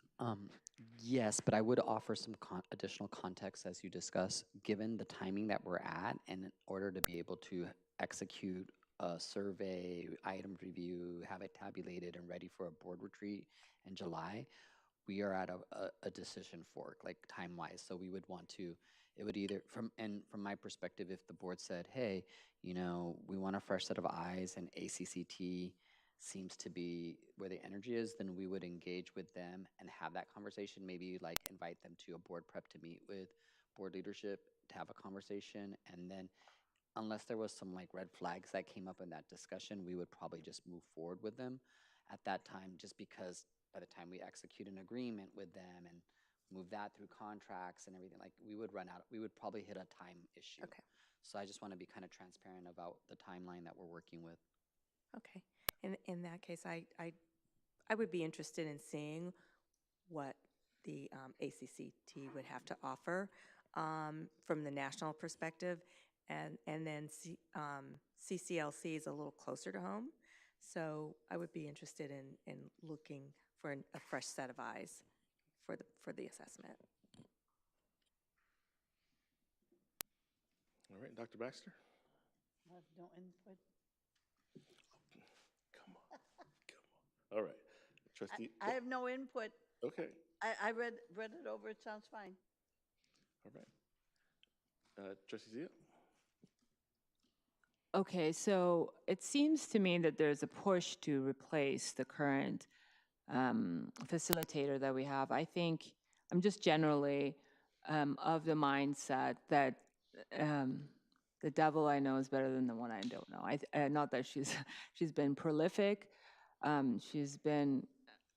think she's been very proficient in managing the nuances of some of these board members, quite frankly, bullying the minority members. And I think with a new board member, we need someone who's seasoned, who we have experience with. If I recall correctly, two of the board members who are advocating for bringing new facilitator took umbrage in the past with ACCT, the appointed person in negotiating past president contracts, and not having that much confidence in some of the ACCT folks. So I'm not really sure I'm not really familiar with the folks that have been in this package, and then within the limited time that we have here, I don't think I'm in a position to opine and say one way or the other. However, I think Kindred has done a fantastic job navigating the very, very difficult and treacherous terrain that we've had to countenance with this board. So I would advocate, but if I say that, then I know the majority of this board is going to cartwheel the other way. So I'm just almost afraid to even advocate for it. So you're going to do what you're going to do, but I would recommend keeping her, especially with a new board member on board. We need someone seasoned who has a proven track record. Oh, yeah, I haven't gone yet. And Trustee G hasn't gone yet, so you got to wait for a second. You be a second-time speaker. Trustee Gonzalez, were you looking to move this? Okay. A lot there, but focus on the question here is the options before us.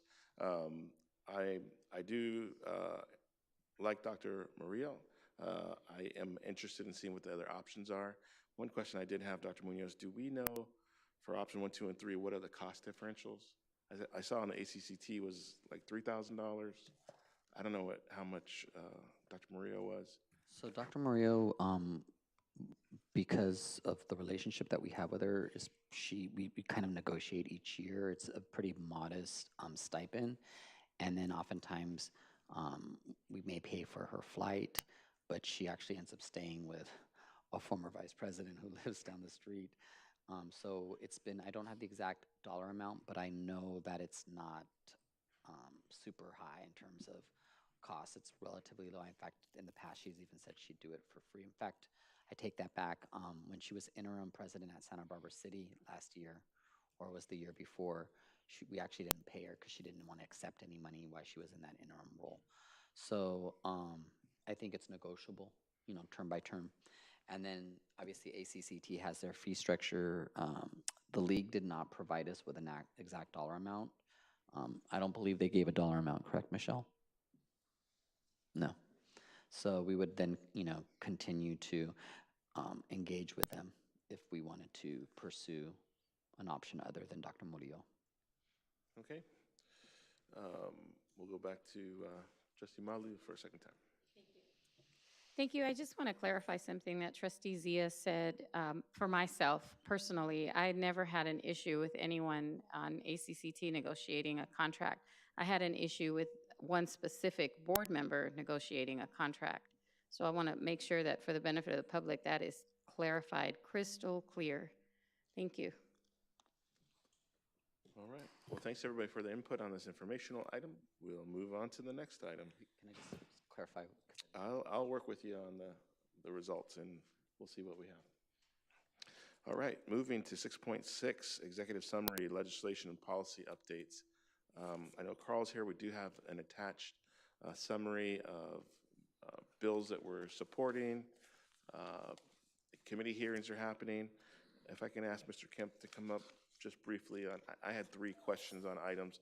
I don't know, does anyone else have any state or federal policy questions?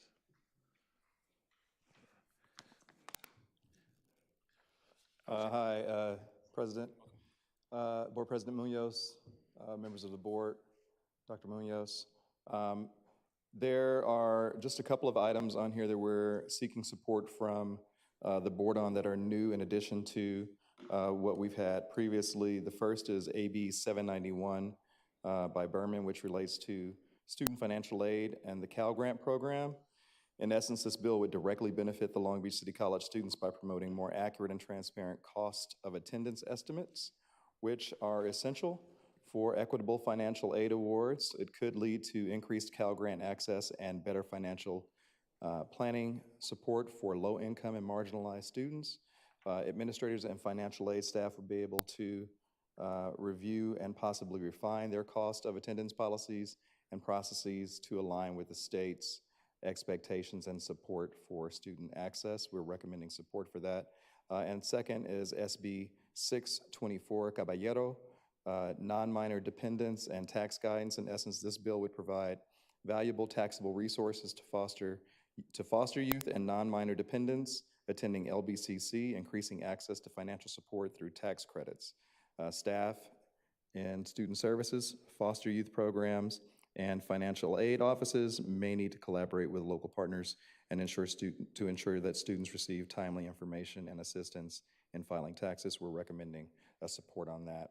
The rest of the state report tells you where the bills we do have positions on are in the process, including the designation of funding for Black serving institutions in the grant program. And then beyond that, there's a brief report on the federal level relative to some of the Senate hurdles that deal with the budget reconciliation process and some of the impacts of the executive order, quote unquote, closing the Department of Education. I would add that though it's not included in this report, we are moving forward with some federal funding requests for earmarks with both Congressmember Garcia and Congresswoman Barragan's office. Happy to take any questions if you have them. Trustee Zia? Thank you, Carl. I apologize. I am looking on your page, and I may have either missed or misunderstood this. On your third page, you say legislation with positions, and above it, you say previous positions.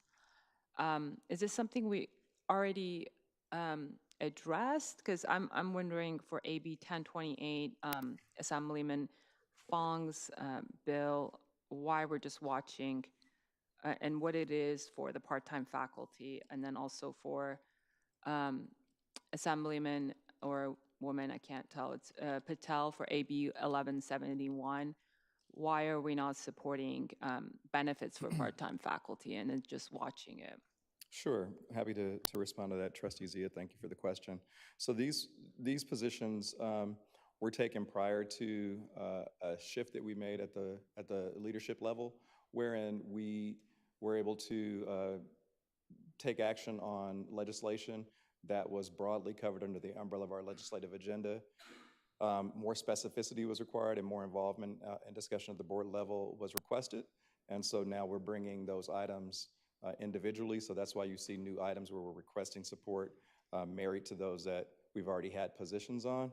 These positions are recommended and approved by our state advocate, reviewed by me and approved by Dr. Munoz. But of course, because they're being discussed here on a monthly basis, if any of these you'd like to discuss and pull, having received this, ahead of the meeting, you can pull it and discuss it and change the position at your desire. You're welcome. Any other trustees? I do. One, thank you for the update. I did notice just now, we didn't make this an action item, it's only informational. So we can't take a vote on any of the new bills of support. So we got to make sure we get that next month. But I did want to ask about the, at least on my printout, unless it's. I'm sorry, Board President, not to, point of clarification, so that I know how to amend the memo next time. Recommended board action under state activity, support, oppose, or watch. Is there some other way? Well, it wasn't, it's not you, it's on the agenda here. Oh, okay. It didn't get listed as an action item, so we can't vote on anything. Oh, So I see. like mentioning like, oh, we can pull it and vote on it, we can't, because we don't have it as an action item on the Okay. agenda. Just in our internal procedures. Okay. So I didn't catch it. Yeah, Dr. Munoz didn't catch it. We'll get it next month. But I did have a question on the Pacheco bill. The Blanca had there, I think it's maybe the third recommendation. I don't know if you give any background on that one. I don't think you got a chance to talk about it. AB 850, institutional debt. Yes. 850 is one that we're recommending support on. We didn't include it in the monthly report, but it is one that our state advocate, Carol Gonzalez, is recommending that we support, and that Dr. Munoz has supported and something like that in the past. We want to continue support and like the board's approval on that. Great. Also, I didn't get a chance to send it over, but I don't know if you saw AB 90 from Assemblymember Corey Jackson on safe parking. It was introduced in the last month or so, I think, or maybe it got renamed. But I wanted to request if we can add that to our watch list. It was a safe parking pilot program for California Community College, like we did in 2020 and 2021. You know, we may have some relevant information to share, but I don't know how it's going to proceed through the committees. Okay. Or the suspense file. No, we'll add that. Okay, AB 90. AB 90, safe parking. And then lastly, I'm on the CCLC ACES committee where we do the agendas for upcoming conferences. And our next one in Tahoe in May, we're doing the governor's updated California master plan on career education. And maybe if we can add that next time. I know there was there was originally just a short 4-page kind of vision statement, but a more subsequent, I want to say 50-page document came out in the last 2 or 3 weeks that has direct relevance to community colleges with credit for prior learning, career technical education. Okay. So if we can add that to our future update, I think there's more there now. Absolutely, will do. Thank you. Yeah. All right, any other questions, comments? Awesome, thank you, everybody. Thank you, Mr. Kemp. Thank you, sir. We'll now go to Section 7, sabbatical reports. We have 7.1, Katie Hinton-Smith will give a presentation on her sabbatical report. And we do have a second one from Sean Dice, but unfortunately he's not going to be able to make it tonight. He's ill and unable to attend, so we only have one sabbatical presentation. So I'll give the report over to Dr. Douglas to kick it off. Thank you, Board President Intuck, members of the board, Dr. Munoz, and LBCC campus community. It's my pleasure this evening to introduce Dr. Katie Heaton-Smith, who will be presenting her sabbatical report. Dr. Heaton-Smith has been teaching psychology courses since 2008. Her areas of interest include social psychology, human sexuality, and human development. She is passionate about student mental health. Dr. Heaton believes that this to be the cornerstone of a successful college experience. Welcome, Dr. Heaton-Smith. The floor is yours. Hi, everybody. Oh my gosh, don't do that. I don't like it. So I wanted the clock because giving me amplification and no clock is such a problem. Hi, everybody. It's wonderful to talk to you about my sabbatical project. It's been like 9 months since I got to see it. So it's really exciting to tell you about it and share with you how I spent my time. So aside from the students here, students don't read textbooks. I know that's shocking to you, and you probably will lose sleep tonight knowing that fact. But getting students to read textbooks is pretty complicated. And I don't know if you remember your textbook experience, but it's complicated for me to continue to want to read textbooks. But what I have noticed is that students will watch a TED Talk. They will listen to a podcast. In my most recent class, one of my students is here, he can vouch. I recommended a documentary that was, well over an hour, and then to come back to class and students say, we watched that documentary last night, and we're excited to talk about it with you. So, I don't know that I can get a student to get excited about a paragraph in a book, but I know I can get excited about listening to someone speak about something they're passionate about. When I was a college student, we would have to pay massive honorariums to get an expert in a field to come and talk to us. And we would have to set aside all this time. And I remember it being such a production. But now we have access to more information, better speakers, really exciting content through the internet, through podcasts, through TED Talks. People more than ever are being so generous with their expertise. And so I wanted to find a way to share that expertise with my students. My project ended up being sort of if an annotated bibliography and a media guide had a baby. You would see my sort of annotated media guide for my students and for my colleagues. So what I did was I looked at a vast array of podcasts, documentaries, docuseries, TED Talks, websites.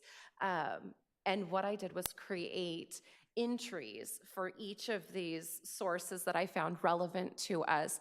These are not just listed in the way the way a typical annotated bibliography would be, where it's a nice summary of the information, a source, and you move on.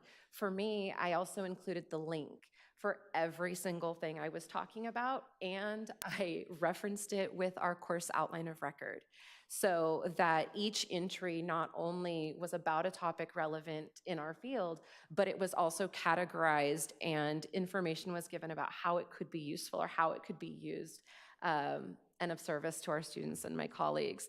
I really wanted to give people the opportunity to be able to dive deeper on concepts. I tend to believe that ignorance is willful, and that with having so much information available to us, it would be negligent to not at least look at what was available to us. My guide ultimately spans 42 unique sources of information. It covers 15 distinct topics from our course outline of record. It complements curriculum in every psychology course offered on our campus, including many just social psych classes. I tried very hard to find sources that offered diverse perspectives, voices that we don't often see reflected in textbooks, and the opportunity to see real world examples of a lot of these kind of dusty concepts that I talk about, but there are very real world applications to it. And now it is currently living in the social sciences department Canvas page. Every single faculty member in the social sciences department has access to it. I shared her here, but if I could, she's actually, maybe she's hidden now. Let's click her again. Oh, I mean, what a babe. What a babe. So I created I'm just going to give you just a quick scroll so that you can see. We don't have time to go through, nearly 100 pages. But when I say different topics, what I mean is, general psychology research, mental health, child development, social psychology, human sexuality, personality, biopsych, memory, consciousness, intelligence, language, cognition, sensation, perception, stress, motivation, emotions, all sorts of great things. As I scroll through, what I wanted you to see really is just the opportunity. Oh, this one's going to be fussy. That it will go directly, not just to the website, not just to the podcast, it will go to the episode of that podcast. I was gonna not give you things to look and click and find. So it's, when I say that it's for you and I say that it's like usable, I wanted faculty to have a link they could use today. I wanted them to have a website they could use immediately. But each of these has, how I would use them in class. On some of these, Gabor Mate is presenting tonight and I missed it, but here's an episode with Gabor Mate, and I will even put notes on some of them that are like, how I would use it is this, or this is the conversation that I would add it to, or this is how, I even cross-reference some of them. So if there are some that are like pro-cons, I'll reference back to that other source so that folks can find it. She's beautiful, but we'll move on. Did it go back? There we go. My hope with the benefit to students would be that there's diverse learning materials, that I'm offering something besides just the option to read a textbook. Where this lives for me is on all of my Canvas pages. I have a supplemental materials button with every chapter, and every chapter has the option to learn more, to learn something different, to hear a different perspective. I hope that it creates enhanced understanding of topics for students. I hope that it enables them to think more critically about concepts that are, quite frankly, like happening in their lives, and being able to make connections to those. It definitely makes for more stimulating discussions in class. and amongst my students. The ability to see real people, real clients, real experts is absolutely invaluable.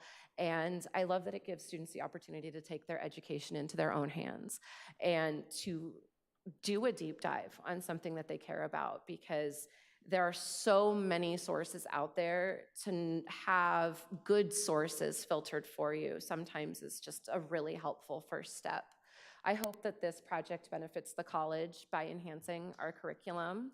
I hope that as a result of having a class that feels a little bit more connected, more up to date, more advanced, that students feel confident in retaining and coming back and staying with their program.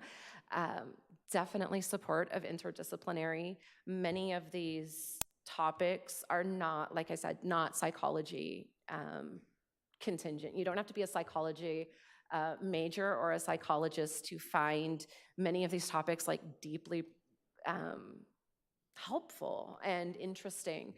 I hope that education quality is improved, at least in my courses. My students are thinking critically. I hope that I'm engaging better with the communities that I serve as a result of consuming so much information that is outside of what I normally would be exposed to.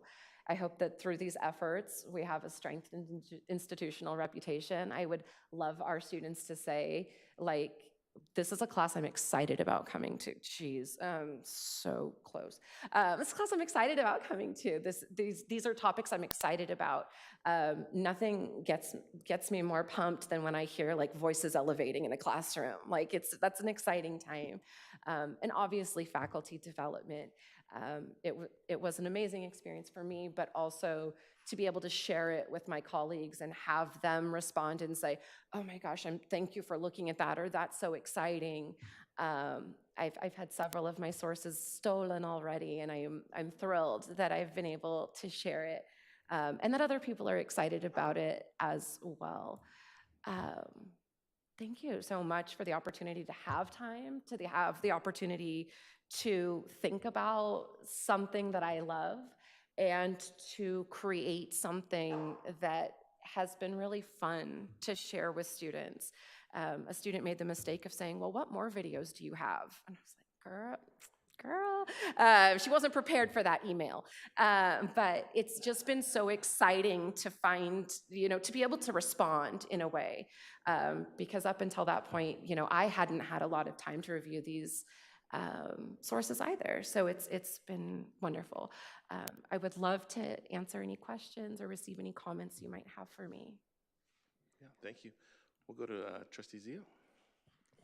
Hi. Hi. Welcome. And wow, I have to tell you, I have been, Trustee Dr. Baxter and I have been on this board for the past 11 years. I know I say that a lot, so mea culpa, folks who get annoyed about that on this board. But I have to tell you, this has been one of the most exhilarating presentations, both orally and in writing, that I've seen. I love your enthusiasm. I love the topic, namely because it addresses such an important issue. And, what you're doing is taking the unity of knowledge and pursuit of wisdom in one area naturally bleeds into other areas and informs it. And I love that part of your presentation. I also really love the fact that you have sourced your material and directly you made it so accessible for the students. And you're looking at it from I'm a science major as an engineer. We've always been taught to look at making our arguments by viewing it from a scientific standpoint, not getting attached to our ideas. So it's just the thesis, the synthesis, and the antithesis. So we don't argue like lawyers, nothing against lawyers, but most lawyers don't, go against their clients, and their job is namely to market and defend their position.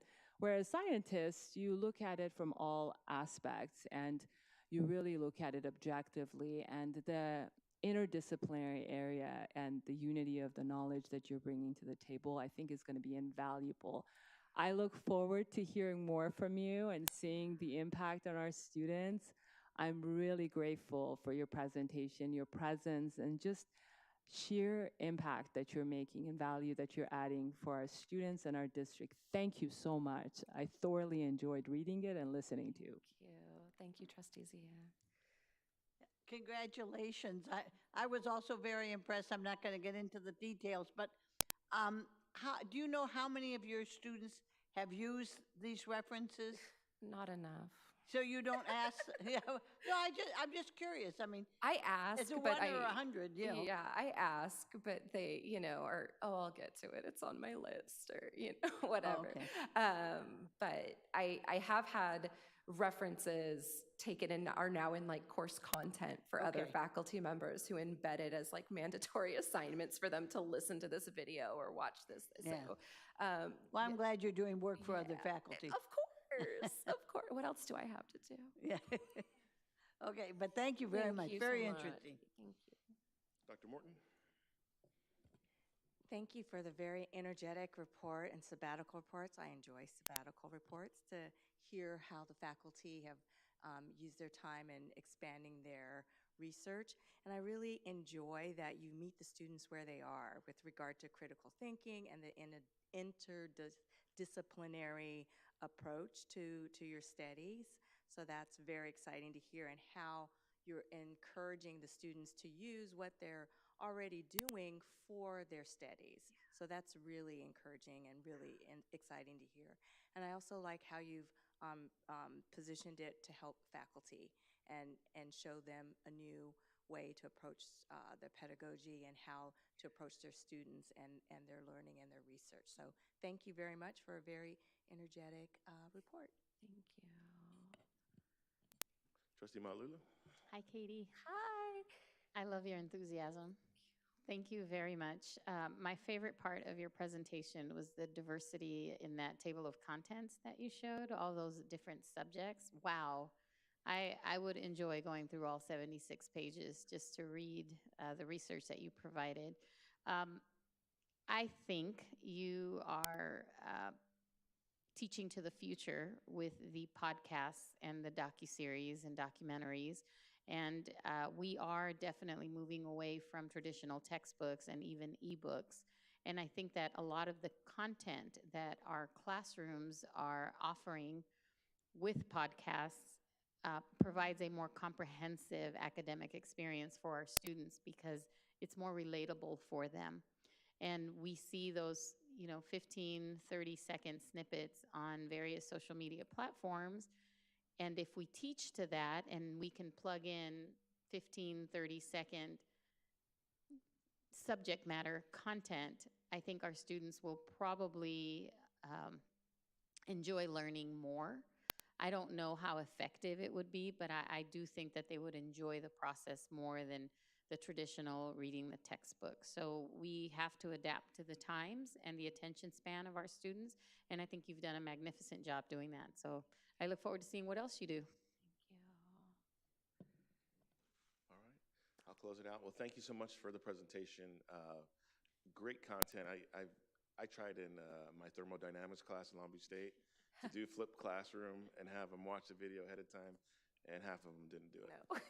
And so it's a challenge. Yeah, well, we try to make it cool and fun. But how have you been able to incentivize or what's your experience with the students doing the supplemental viewings or portions of what you've prepared? So I was once accused of gossiping content to students. That one of the ways that students sort of buy in is that I end up kind of gossiping, like, you will not believe what you saw. I watched this video last night and you will not.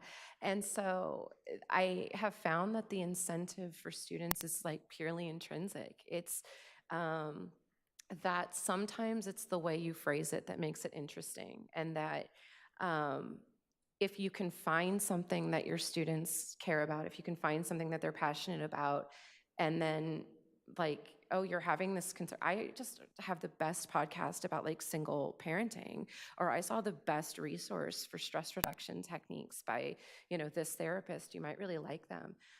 But what I'm regularly impressed with, like I said, is that intrinsic motivation for our students when it is something that they're curious about, or when it is something that sort of scratches that itch, like they want to share it, they want to hear it. And so it really hasn't had to be a lot of incentivizing. I think the incentive has always been greater connection. Great. And can you share a little bit of what your experience has been sharing with your colleagues on campus, or is this, OER related, or if other people are going to replicate?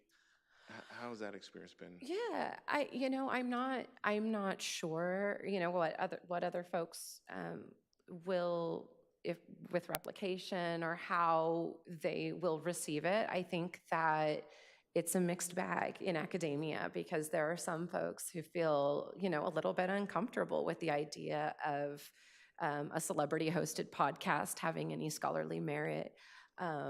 But for the folks who have visited it and enjoyed it, they have been very receptive and really kind of like relieved, even excited to have something else to do. Many of our video clips in psychology are very old and very dusty. And so to have, it's just been a relief, I think, for some folks to just have something different to offer. Last question. How do you maintain the links? Do you got to go through every semester and click through and make sure they're accurate? Because I know sometimes things get taken off and Yeah. shift. So I have not gone through since the production of it. But what is helpful is using Canvas for it, because Canvas, when you repopulate, will tell you if links are dead or links aren't. So that is really helpful to keep it maintained. For me, I sort of see this as a living document. And so I think, even just in the last year, there are already new sources that I'm thinking, I wish I would have put that in there. So there is definitely like a maintenance to it and an updating, because as you all mentioned with AI, just with so many of these topics, in a year's time or 2 years' time, we'll have more and we'll know different things, or there'll be a different, so definitely sort of managing the links is something to think about. But they've been relatively well maintained for now. Excellent. If you're okay with it, I know we have the PowerPoint presentation attached to the board docs. The Word document you opened, if we can get a copy. Well, It should open. Should open in the It should PDF? open. So I. Click through, is it there? You couldn't. The Word document, when you clicked in your Yeah. presentation? So yeah, the file I sent to Kim, like it's just a link you can click. If you're good with it, we'll go through and make it the Word document PDF, and we'll put it on the board docs. I would love, so everyone can see I the would presentation and the content Yeah. together. Minimally, you all will have the most exciting Wednesday night of after this. You can decompress, watch a documentary, have a crisis. Like, it's okay, really okay. Well, on behalf of the board, thank you so much for the presentation, your time, and your academic work. Thank you. Thank you so much. Thank you all so much for your time. Have a good night.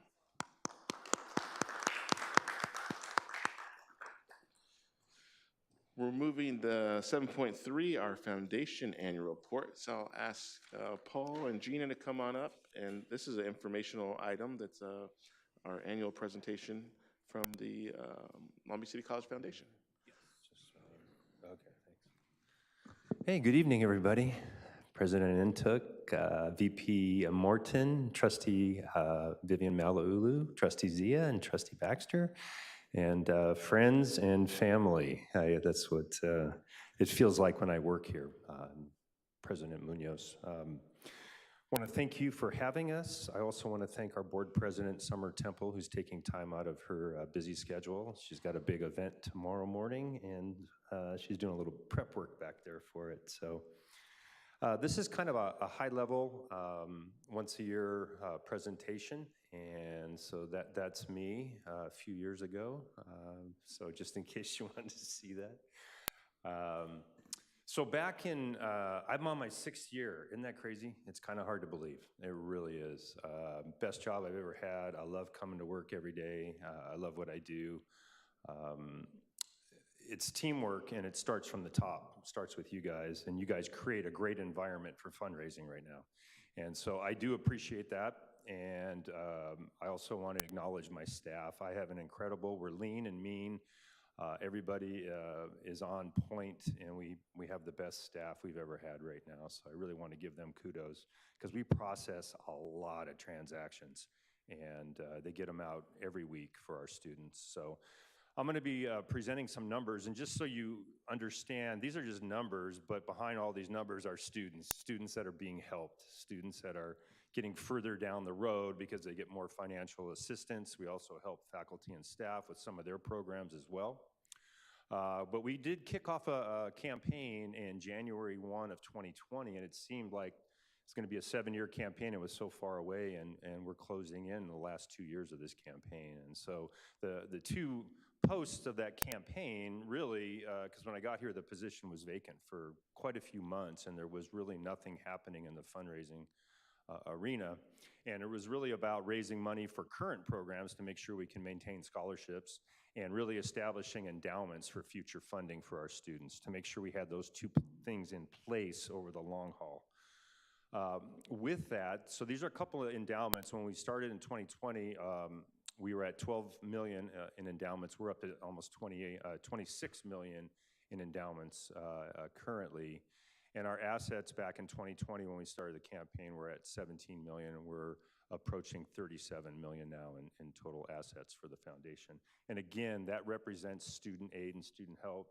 The more money we raise, the more students we can help. And so when we started back then, we did a feasibility study, and they came back and they said, you know, your goal is 20 million, and so we adopted that. I always wanted to get to 40 million before I retired, and that's still a personal goal. But we blew by the 20 million, and our current goal is at 35 million. And we actually work quite hard every day to surpass that.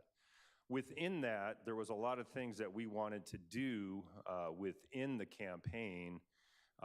We wanted to streamline operations because during this campaign, we've processed 12,000 transactions, and 3 or 4 people have to see those transactions every time they have to be entered into 2 different systems, and for donors and for accounting. And so we wanted to streamline that, and we outsourced our accounting to BPM. It's been a great partner, and so that relationship's been fantastic. We went through a 2-year process of going through every single account that we've had, consolidating where we could. I've written the Attorney General about 4 times to release money that was sitting in funds that were not being used, and so we've been successful of releasing about $100,000 back into general scholarships, which was good. We introduced a new database, donor database, which saved the foundation about $35,000 a year. We're on 5 years of clean audits. We just got our audit back right now, another clean audit. So that's kudos to the staff because it feels like we're in a continual audit all year long. We work with Shira, and we created a new scholarship portal, and we manage anywhere between 800 to over 1,000 scholarships a year. We did more on rolling board membership. It used to be once a year, but we can bring on board members at any time. We've really diversified our board. We also have a board portal. Everything is in one spot now, which is nice. We streamline our financial reports, which has been great. Aaron Moore was very influential in that, and so our reports are with graphs, and they're very easy to read now, which is great. Another thing we're embarking upon now is electronic files. We've gone through, we brought Lois back and Carol, and they're going through all the paper. We had so much paper, Dr. Baxter as well, because that's what you did back in the day. So we've gone through almost all our paperwork, and we're going to be scanning it in. We're going to have electronic files now. So that was one of the things that I wanted to get done before the end of the 7 years. So we're doing that. And put in a healthy marketing, and we work with Carl and Stacy and the team over there. And so we have, dual marketing on a lot of the things that we do have. So that's been great. So those are some of the things within the campaign that are outside kind of the money realm, but being lean and mean, allows you to conserve resources, and so that's what we're doing. We've done a lot of collaborations. We're working with St. Mary Medical Center. If you haven't heard, they're sponsoring 10 nursing scholarships every year, $2,500 apiece. And this year, they're actually going to go up to about $50,000 for our nursing program, which is great. And so that's something that was in the works for a while. We partnered with the Long Beach Grand Prix Foundation. I want to thank Kendra for helping us out with that. They had a big gala same night as the President's Circle, but they're hoping to sponsor 2 endowed scholarships for CTE, which will be nice. We're also working with the Munzer Foundation and Miller Foundation, Aquatic Capital, and Gino will talk about that a little bit more maybe. Pools of Hope for our summer program, which has been great. Also, John and Helen Apostle Foundation re-upped a $450,000 grant, which helps workforce development and for paid internships, which has been great. We have a relationship with Special Olympics, and we have the SoCal Adaptive Sports Fair again here May 17th, which we had about almost 800 people, I think. Vivian, you were there last year, and it was quite amazing. We're having it back, and they're very excited about it. A lot of good things happening. I also want to recognize the Temple Foundation for their generous $1 million gift to our DSPS Center, which has been an amazing game changer. And we're going to become the destination school for students on this. It's going to be amazing, and it's Bernadette is just taking it and run, and she's speaking all over town and doing a fantastic job and a great representative. So if you see her, just give her some kudos on that because it's really good work. Our board is broken down, just so you understand it. We have kind of executive, finance, and audit committee. Those are the committees that we have to have. They're very active, and those are meeting monthly and some quarterly, and an audit meets 3 times a year. But the rest of them are extensions of our faculty, not our faculty, I used to be a teacher, sorry. They are extensions of our staff, and what they do is our board committees help our staff move the needle in their areas. And so Charla has been incredible getting all our, we have a big board, about 75 members total, getting everybody on a committee and doing work. And it's been pretty, it's been very rewarding, and because of that, a lot more money has been raised, which is great. These are all our social. We're on everywhere. We have a lot of things going. Jessica's doing an incredible job getting us out on social network. Again, partnering with Carl and Stacy, doing great work, and very positive, and it's a lot of fun. So anyway, this is campaign update. We're at about 30, we're actually about 37.6 right now. We've had a good week, and realized gifts are the cash that has come in. The future estate gifts are what we have documentation of from trusts, lawyers, and estates of what will be coming in the future. So the campaign is on goal to get to 40 million before I retire. So that's the objective here. I'm going to turn it over to Gina. Just want to give kudos and thanks to the board for supporting us on the hiring of Gina several years ago. She's been an amazing partner. I've worked with her before at St. John Bosco, way back and starting my philanthropic career about 20-some years ago, and kind of stole her from St. Anthony. So sorry, Saints, but here we go. Thank you, Paul. Good evening, Board President Intux, Dr. Munoz, our Board of Trustees leadership. Happy to be here and share with you a lot of things that we've already kind of touched on tonight. But one of the things we did a few years ago, we really kind of created a collaborative effort, and thanks to Dean Randy Tutorp, who just walked in, perfect timing here. Because within that, Paul, myself, Dean Tutorp, we've really tried to integrate a collaborative effort, getting more of our corporate sponsors to come together and support the President's Circle. And actually that number has jumped up quite a bit in the last couple weeks, so Dr. Munoz will be happy to hear that.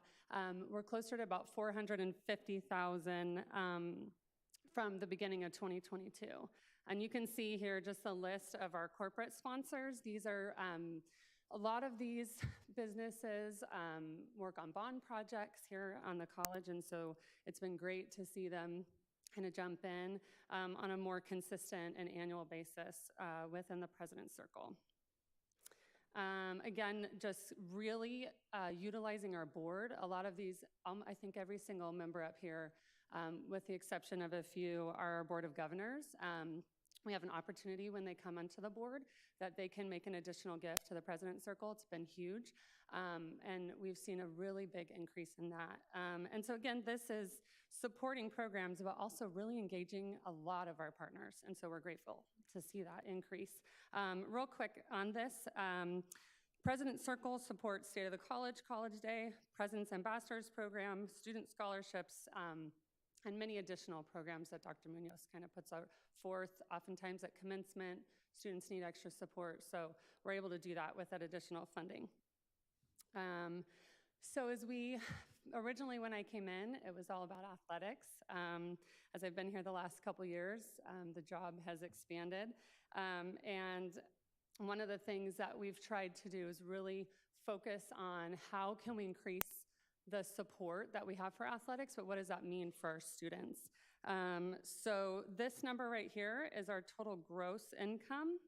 The total gross income really stems from me jumping in with Dean Tutorp and Paul and Cal Stewart, our athletic director, and saying, how do we build on this foundation that has already been this great success in athletics, but how do we boost that from a financial philanthropic standpoint? How do we do that and really take advantage of all of the opportunities? Like I said, within those corporate sponsors with President's Circle, there's a lot of crossover.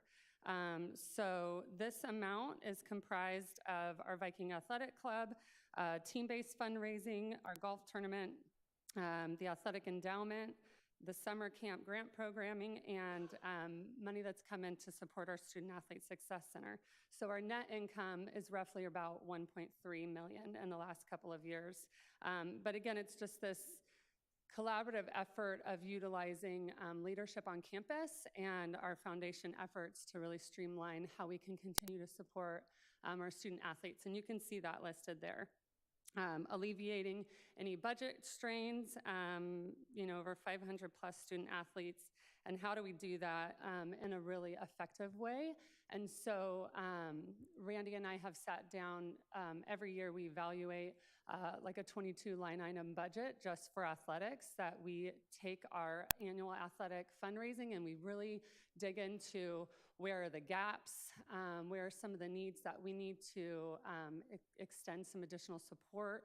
Oftentimes, if a team goes really far, state championships, things like that, sometimes the funding by the end of the season is limited, and so we're able to really offset some of those expenses within that fundraising. One of the biggest, I think probably the most important pillars of success for this has been our Student Athlete Success Center and hiring 4 academic support staff. Those staff are fully paid for through our foundation office. As a Division I student athlete myself, the Student Athlete Success Center for me was huge. Being able to have access to that as a student athlete and just get the support that I needed when I was on the road and traveling and all the strains of being an athlete, and to have that at a community college level is extremely rare. So we are really, really grateful to be able to support this. You can see the numbers here. The top number is the whole entire academic year for 23-24. The next line is just the fall semester. So you can see we already exceeded that in the fall semester, and we're going to easily double those numbers from the prior years, and even probably more with the addition of the extra 3 staff. One was already coming in a little bit, but the 4 that we've had this year have been great. And you can see too, as Dr. Munoz mentioned earlier, the GPAs are just continuing to be reflective of the correlation between the hours of support and what we're able to give them through the center. So really grateful for that, and just a huge impact moment. The alumni campaign. So Paul talked a little bit about how our board committees get together. This is, as many of you know, Dr. Ardell Avellino, a good friend of mine, my old high school classmate, so we laugh about our Lakewood High School experiences. But super grateful for him. He has stepped up to be a tremendous leader. He's a COO at St. Mary Medical Center. And he has just really stepped into the space of healthcare. And this was one of the main things that were identified in the feasibility study. And so we kicked off this campaign last year. I love the hat that he wears, and he literally wears that everywhere. But he is so passionate about serving the students, and he is great about telling his story and talking about the journey that he had to get to where he was, and to where he is today. And so this campaign goal is $500,000, and we are just about halfway there. I think we had a couple gifts come in recently, so that number has gone up a little bit. But this is a really important process that we have in the foundation to identify needs on campus and work with our board committees and see what kind of rises to the top. So we're going to continue to work with our committees and identify, once this campaign closes, what that next step would be. This is one of my favorite things. I love the Special Olympics also, but this camp grant program emerged out of a parking garage where we were stuck after the Good Friday prayer breakfast about 3 years ago. And I just talked to Zaida Garcia with Munzer, and I said, what? I have $15,000 from Aquatic Capital of America or Miller in the beginning, and what do I do with this? This is my idea, what do you think? And she has just really jumped in, helped us collaborate with a lot more organizations, Pools of Hope, Aquatic Capital of America, Munzer Foundation, and Miller Foundation, and it's just such a beautiful picture of the extension between our student athlete and on the left side, who is one of the instructors. We have the kids that come in through Pools of Hope because they are an organization on the north side that are very limited in their resources, also very limited in their space. And we had the space. And so I went to Randy and we kind of thought, what do we do? How do we do this? And we have some money coming in. And so thanks to Randy and athletics and facilities in the district to be able to open up this space for them. We bring in 180 kids for a 4-hour camp now. Started just with swim lessons, now it's a 4-hour camp, and they are here for 6 weeks. And one of the things that we did last year is we used the North Long Beach Higher Education Center, and we had Dr. Sims come in and talk to those families about the College Promise, and it was amazing. The amount of questions they had, just the ways they're thinking about it, and their kids are 5, 6, 7. And so to be able to do that through just opening up our facilities has been great. So one of the biggest benefits really is the exposure that these families have to higher education. The fact that they feel like they belong on our campus, and once they get off the bus, this is their territory. They love it. And so I love to see that, but it would not have been possible without, like I said, athletics really being a big partner, as well as the other foundations. So come out and visit us this summer anytime. We start June 26th, I think, is the beginning of camp, and then we'll end in August. So that is the end of my presentation. Thank you. Thank you, Paul, Gina, appreciate it. Gina, once a saint, always a saint, no matter what. Well, listen, I'm a Lakewood High grad, but I did work for St. Anthony, so. All right. And I hear our athletics is going to use that nice field, so. Well, thank you so much. We'll go to the board. We'll go to Trustee Malulu, Trustee Baxter, and Trustee Zia. Okay. Thank you, Paul. Thank you, Gina. Thank you, Randy. Thank you, Summer. I always look forward to this annual report. I think that for all the greatness that LVCC is, the board, the foundation is that crowning jewel. And we are very grateful for the partnership and the support that you provide our students specifically, but the community. Gina, I was there when that Pools of Hope opened, and I saw the children. I've seen it a few times now, that the community can come. I was there for the special needs. I forget what the name of the event was. The adaptive sports Yes, fair, the yeah. Adaptive Olympics event, the adaptive sports. And I saw all those families here. It was cold, it was gray, people were freezing, but they kept coming in troves. And I had an opportunity to sit with some of those families that day. And over, I kept hearing moms and dads thank us. Thank you for doing this. Thank you for opening your campus. I had no idea this was here. This is so beautiful. That's what a community college should be doing. And I think the foundation has taken it to the next level. So kudos to all 4 of you, the Board of Governors, everybody else that, you know, your team, your staff, you all work so hard. And I don't know that you are ever properly acknowledged. And I don't think people really recognize the work that you do. But it's, you know, the foundation is everywhere. You're in athletics, you're in the scholarships, you're in all the different events on campus. So keep up the great work. Paul, I have no doubt that you will get to that 40 million. Just stick with it. Thank you for being so committed, and thank you for being here. And I can't wait to see the numbers next year, because I know you'll continue to do great things.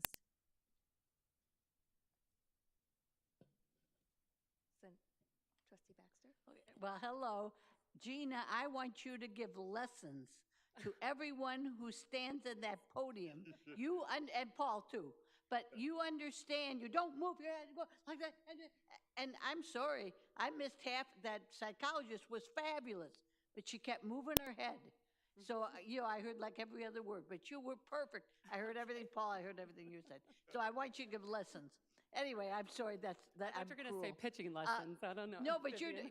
you both are doing great. And of course, Summer, with your leadership, they've really, really taken on. And you know, Summer was my student. So I always like to point out, you know, how lucky I am to have had wonderful students when I was teaching. And Randy, you weren't my student, but I boss you around. Anyway, thank you very much. And Paul, thank you for not saying, I only wanted to do a $20 million goal because I thought that's all they could raise. And Paul was very nice, said, okay. And then he just blew right by me. And so it's wonderful. Thank God you didn't listen to me. But anyway, everything is going great. And I'm so proud of what we've accomplished and what you two have accomplished, you 4 have accomplished. And everything is, I feel very good about the foundation. We're in a very strong basis.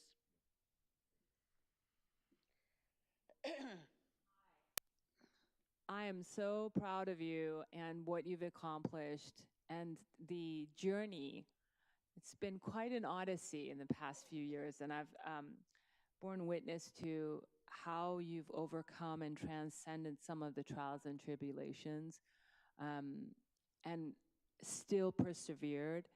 You make me so proud, not just as a board member, but someone who is a direct witness of what you have done that has directly impacted students and students who are most vulnerable.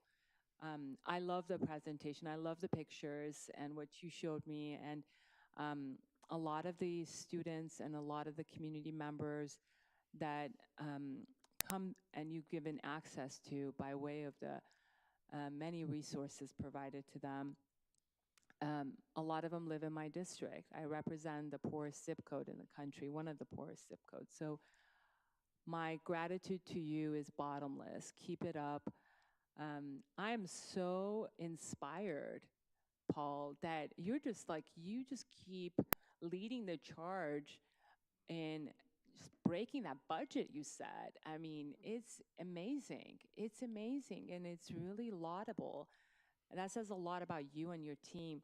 Gina, I can't begin to tell you how much I am impressed by you. I remember when you first started, and I was like, wow, you're not only beautiful on the outside, but beautiful on the inside and brilliant, and have the ability and the intellectual heft to bring us the shekels and the money. And you know what it is? It boils down to the dollars and cents, or the Benjamins, the translation for shekels. So I just wanted to thank you, and I would be remiss if I don't thank Summer. Summer, you're you know how I feel about you. You're one of my proudest nominees for the board, for the Oversight Committee, Citizens Committee, and just the contributions that you have personally made, you and your family. I'm really grateful, and we're all grateful. And keep it up, and keep breaking that budget, and for the rest of us to watch and learn. Thank you.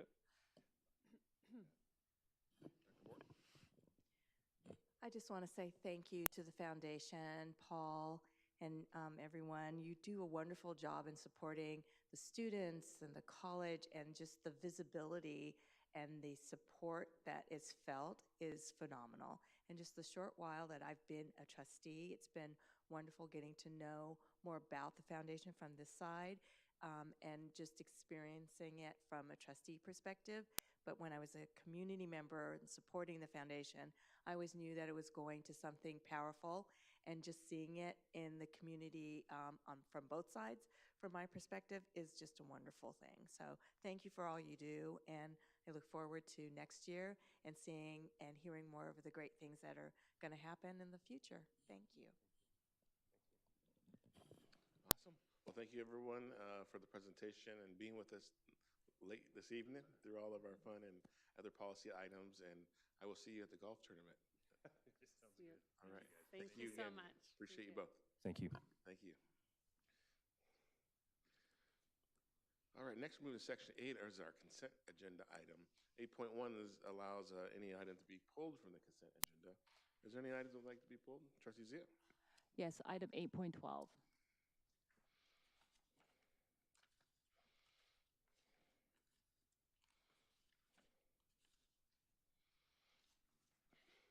right. Moving to the next agenda item, we'll need a motion and a second to adopt the consent agenda excluding 8.12. Second.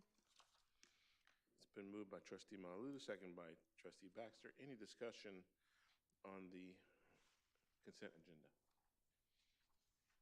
Seeing and hearing none, we'll take a voice vote. I apologize, President Intuk. President. Sorry, I'm a little slow. I'll get there. 8.3 as well. I'd like to pull that, the minutes from last board meeting. I apologize, I missed that. 8.3 and 8.12. Thank you for your patience. No problem. Well, since we've already moved on, we have an action, a motion and a second on the floor. We cannot go back until we finish our current action. So any other discussion on the consent agenda? If I may, President Intuk, I was absent. I fell ill in the middle of the meeting, last board meeting, so I'd like to abstain from the minutes if it's okay. If I can make a substitute motion to not vote on that, but if it's the pleasure of the board and you want to vote on it, I'll have to abstain from the entirety of the motion that's before the board. All right, thank you. Since we did move on from the previous agenda item, we're on this agenda item under Robert's Rule of Order. We have to continue on this agenda item. But if there's a friendly amendment to allow a vote but an abstention at 8.3, it's up to the maker of the motion, which I believe was Trustee Malauulu. I'm okay with the friendly amendment. And the seconder was Baxter? Yeah. All right, so now we can move. Any other discussion on the consent agenda as amended? Seeing and hearing none, let's take a voice vote. All those in favor say aye. Aye. All those opposed? Any abstentions? Ayes have it, and the consent agenda is adopted. Moving to item 8.12. This is an information item. It's a report on requests for qualifications, requests for proposals, and formal bids. Attaches a summary of RFQs, RFPs, and formal bids currently open, closed within the last month, and scheduled for release in the next month. Any discussion on this item? Excuse me, a point of order. I think there was a friendly amendment, and we needed to vote for the amendment because it was 8.3 and we all voted for it. So 8.3 should have been pulled, and the rest of it is what we should have voted on. So we should also take Point of order? You're incorrect. We already had a friendly amendment to adopt what you requested, and 8.3 you were abstained from. It doesn't show that way. And if you look at the record, 8.3. Point of order. Thank you. You can talk to Michelle about that afterwards. There's limited capabilities on what this device can do, but it was already noted. Thank you. We're moving to item 8.12 is the current discussion. It's an informational item. Is there any discussion on this item? Yes, I have questions. We'll go to Trustee Zia for questions. So I pulled this item because I think it's a very good report. I think it's very important to reflect transparency, and I want to commend staff for doing this report. The only enhancement I offer and a question really is on the bid items that have been listed for the construction projects, do we advertise the estimate, engineer's estimate of probable construction cost? And if so, can it be reflected in this report for the public to be aware of what the bid values are? I'll go to Vice President Jones for that. Thank you for the question. Yes, we do indicate that, and we absolutely can amend their report. This was an item that, this is the second time that it's been on this agenda, and so as we continue to improve and hear feedback around the transparency item, we definitely welcome feedback and we'll get that adjusted. Thank you. Any other discussion on the topic? I'll note that I added this agenda item for increased transparency and opportunity for folks to see the bids and opportunities with the district.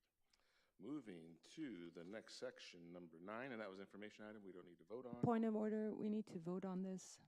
No, excuse me. I don't know what's going on tonight, but that is not our Robert's Rules of Order, and this is not a voting item. It's an information item. Understand? All right, we're moving to section 9. There are no items in section 9, no items in section 10, no items in section 11, no items in section 12. Section 13 is our approval of our student trustee compensation for the board meetings. This is an action item that will need a motion and a second. I'll read the recommendation. This is recommended the board approve compensation for student trustee as submitted. Annually, the Board of Trustees shall consider whether student trustees shall continue to receive compensation as outlined in California Education Code 72024, District Policy 2725, Policy on Board Member Compensation, and District Board Policy and Administrative Regulation 2005, Policy on Student Member of the Board of Trustees. The board may authorize an increase in student monthly stipend to $400 effective June 1st, 2025 by taking formal action before May 15th of 2025. I'll need a motion and a second for this item. So moved.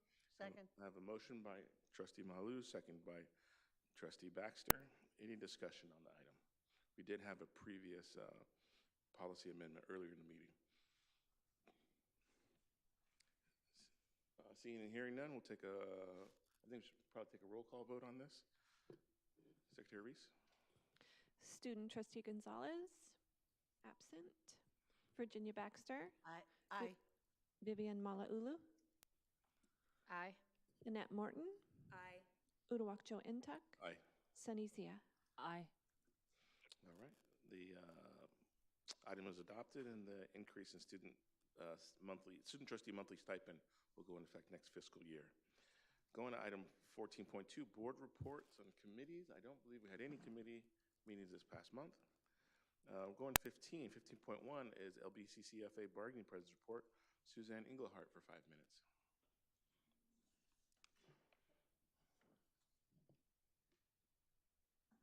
Good evening. I don't have a report tonight. Thank you. We're going to 15.2, AFT bargaining president's report from Robert Remetta. Robert, are you here? Not seeing him. Going to item 15.3, CHI bargaining president's report. This is Crystal Huckabee. Crystal, are you here? Not seeing her. We're now moving to section 16, public comment on non-agenda items. I have several requests, and I'll queue up folks if you want to stand in the line to speak at the mic. A reminder, these are 3 minutes of public comment, up to 20 minutes on a singular topic. And we will start. I have and apologies if my reading of some of the writing is not very clear.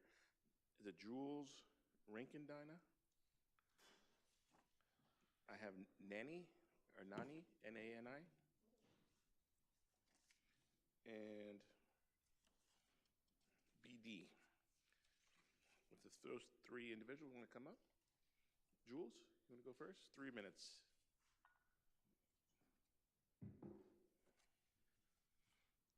Okay. Good evening. My name is Jules Rice, and I, a journalism student, a doctoral student researcher, a law-abiding U.S. citizen. Some of you may recall me as a former staff member who left the district in good standing, graduating from Lead Academy and winning this Educator of the Year award in 2016 by student popular vote.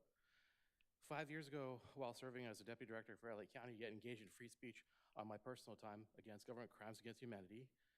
For this and my Middle Eastern heritage, I became targeted and placed on a government watch list.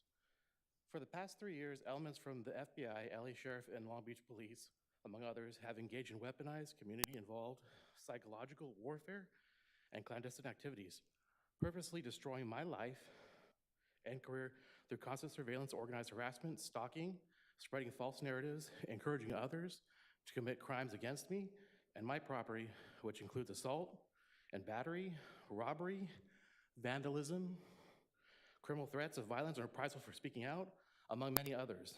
Some of you may recall these tactics are typical of FBI's COINTELPRO program. They use them to target minority communities, to compromise money, and to coerce assets. They ensure I remain homeless and jobless, alienating me from my family, past friends and colleagues, and future aid through false narratives by labeling me as a criminal, terrorist, pedophile, and spy.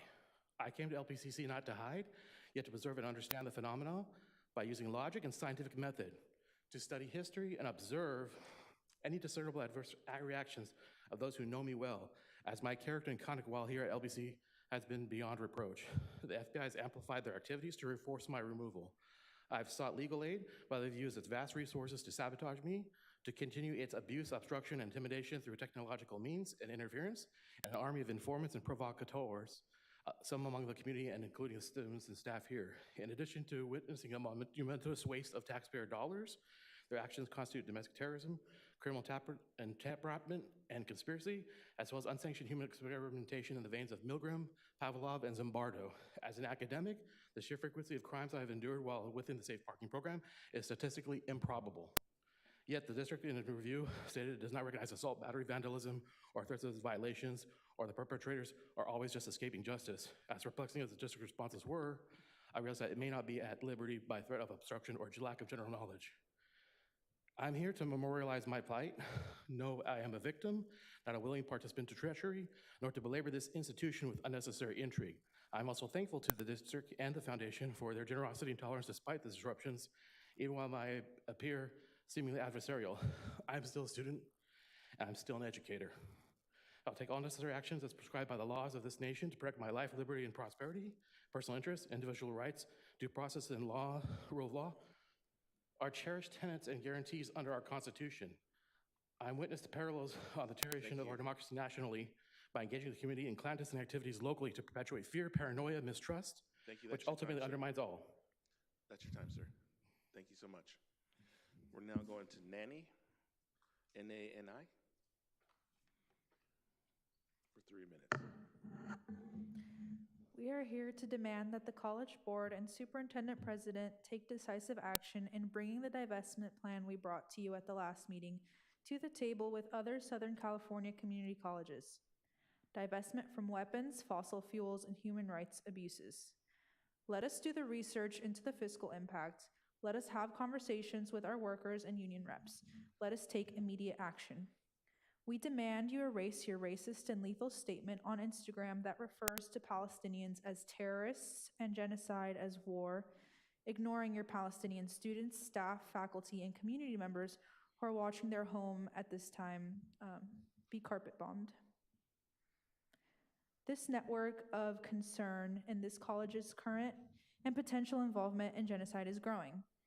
The more our students become involved with reality and become politically active, the stronger and more interconnected our network grows. And the closer we are watching you, and we will not rest until we come to an agreement that does not compromise our values or safety. I had the opportunity to speak with someone before this meeting who is afraid of ICE presence increasing on campus as a result of Palestinian solidarity on campus. We must be proactive. I know you all are working around the clock on this, and I know that still we simply need more. We need you to protect our people by expanding AP 3415 and investing in more community trainings and resource distribution.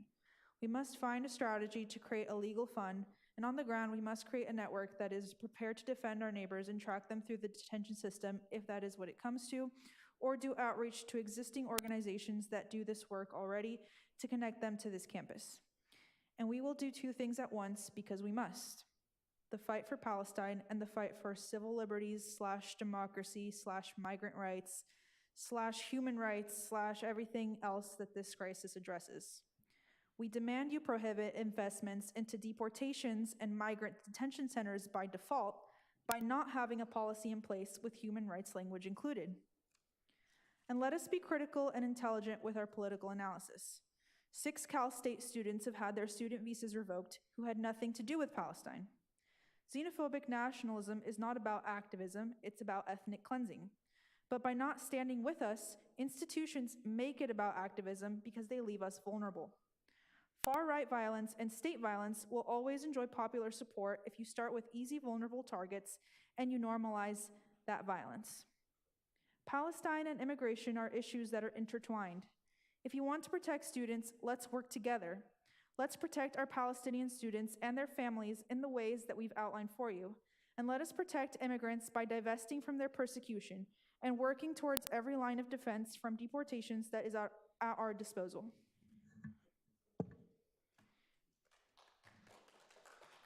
Thank you. And I'm not sure, was that Nanny or BD? Okay, thank you. BD next. Hello. Our liberation as a collective people is directly tied to the liberation of Palestinian people. There are many issues that our campus is focusing on, including in protection of students and protection of faculty and people as Long Beach as a place, that they are all interconnected with the same issue as Palestinian liberation. And we still continue to demand divestment and the adoption of an ethical investment policy. And we want for the fall semester to students to come to a school that aligns with them. And I speak as one person and as someone who is aware of other students on this campus and how they feel, that I am not alone in saying that I wish for a free Palestine. I wish for a school that does not have any hand or pinky in this genocide. And I will continue to be here. I will continue to voice my concerns. And us as people and as a school, we can change something huge for our generation and the next. Thank you. The next 3, I have Janie, Sky, and PAS. Janie, Sky, and PAS in that order, please.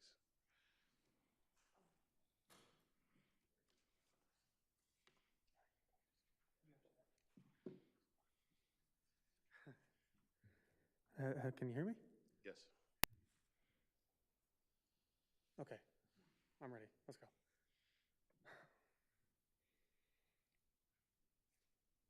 The issue with Palestine, I'm sorry, I can't.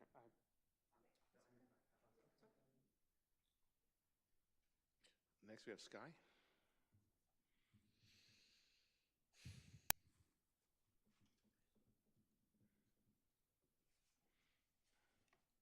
Jews do not deserve to be murdered, raped, or kidnapped.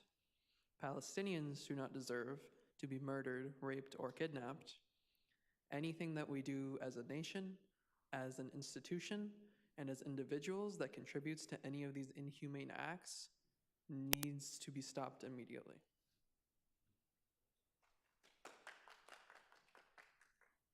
Next, have PAS, and then followed by Destiny, and then Al. Good evening, board members.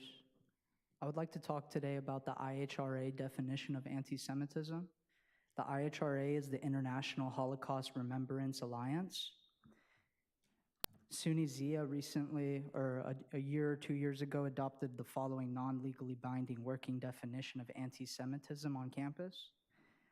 Anti-Semitism, I'm quoting directly from the IHRA website.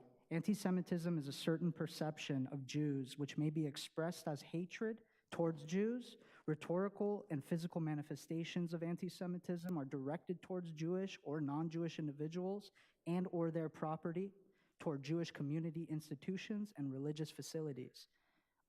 March 24th, 2021. The IHRA's definition of anti-Semitism contains broad wording and examples that can be misused to suppress any valid political criticism of Israel. If a statement is interpreted as criticism of the government of Israel or its policies, this criticism can easily be labeled as anti-Semitic. This is under the IHRA definition. However, this creates a contradiction. This contradiction is between the criticism, the valid criticism of the Israeli government, and the IHRA's definition of anti-Semitism. I would like to talk about these double standards, this bias.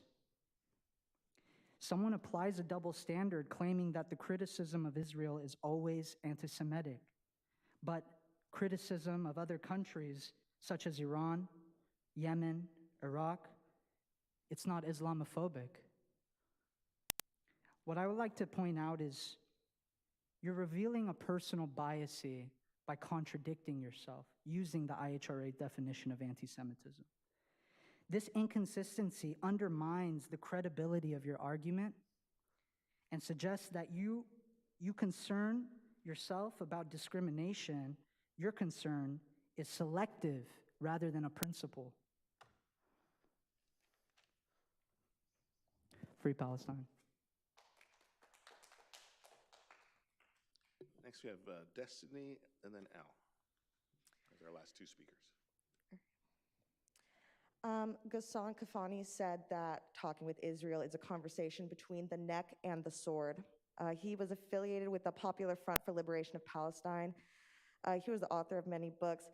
He said in an interview that it is not a conflict, it is not a war, it is a liberation. And we are asking that the statement of calling it a war be taken away because it is not a war, it is a genocide.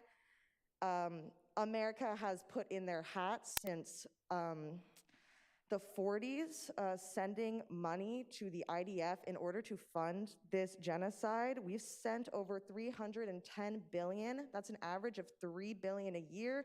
And in the past 2 years, that's gone up exponentially. I mean, Trump just last month just agreed to send $12 billion in March, as well as a $547 billion plan for all of 2025. We've made it very clear where we stand here. And by calling it a war, by saying it is a confusing conflict, I hear many times as a Jewish American, I'm not anti-Semitic, but I'm just not too sure about Israel, about Zionism. Conflating Zionism with anti-Semitism is, one, increasing anti-Semitic crimes. It's been on the rise since more awareness of this conflict has been made aware. And not just that, we are giving more leeway to our government to fund the death of countless children, medical workers. 15 last month were just killed, and under very direct, intense questioning, Israel finally let up that they did murder these workers before with many excuses that it didn't happen, that these are lies. This has happened plenty of times. So I believe that we should put this divestment plan forward because we are constantly going to be given money to this war, and it is up to us to deny these funds to this military known for its brutality. And with that, Ghassan Kanafani left in 1948 after we declared Israel a state, not Palestine as one. He was murdered in 1972 after fleeing in Beirut along with his 17-year-old niece. Thank you. last speaker is Al. Good evening, board members. I'm not just a Zionist, I'm a proud Zionist because I believe that the Jews have a right to live in their homeland, the land of Israel, or as it is known in the Bible, the land of Zion. Last time I spoke in front of you, I gave you the exact date that the Palestinians started murdering the Jews. April 4th, 1920, when Amin al-Husseini, who was the half-brother of the Grand Mufti of Jerusalem and became the Grand Mufti himself a year later when his half-brother died, delivered a sermon to incite his followers to riot and murder Jews. Amin al-Husseini was a pretty bad hombre. His murdering of Jews did not end on April 4th, 1920. He went on to collaborate with Adolf Hitler to help Nazi Germany solve the Jewish question by murdering all the Jews on the face of this earth, as evidenced by this infamous 1941 photo. Together, tonight, Jews mark the beginning of Holocaust Remembrance Day. It is therefore our duty and responsibility to combat the infestation of anti-Semitism that has inflicted our beautiful campus here in Long Beach. To paraphrase Mark Twain, there are lies, there are damn lies, and then there's the biggest lie in recorded history. All the chatter by the Nazi-loving, racist, pro-Hamas anti-Semites about a supposed genocide happening to the Palestinian people is indeed the biggest lie in recorded history. The truth is that what's happening in Gaza is the exact opposite of a genocide. Israel is defending itself against the second Holocaust that Hamas is planning to commit and has already demonstrated on October 7, 2023, what they can do if allowed to go unchecked. The only difference between the Holocaust and what happened on October 7, 2023, is that the Jews now have the ability to defend themselves, something that they did not have during the Holocaust. So when the Nazi-loving, racist, pro-Hamas anti-Semites call for a ceasefire, what they really want is for Hamas to murder all 7.5 million Jews who live in their homeland, the land of Zion, without the Jews being able to defend themselves.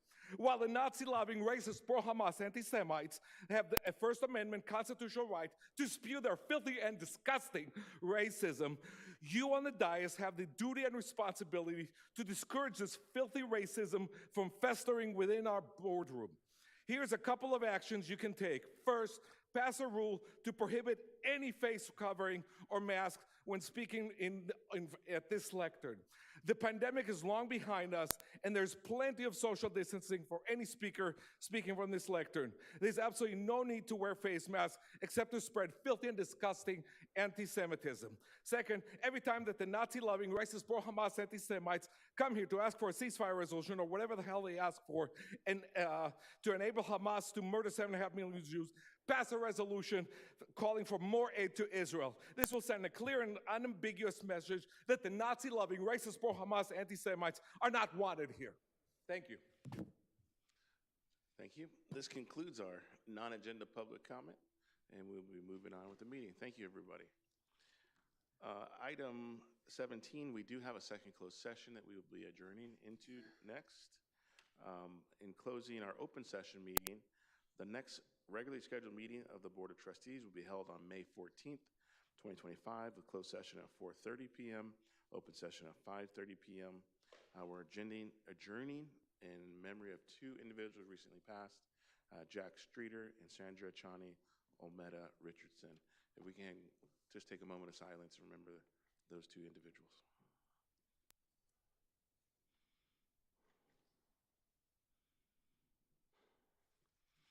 All right, thank you, everyone. Have a good evening. We're going to closed session.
right, here we are reconvening here from closed session at 9:22 p.m.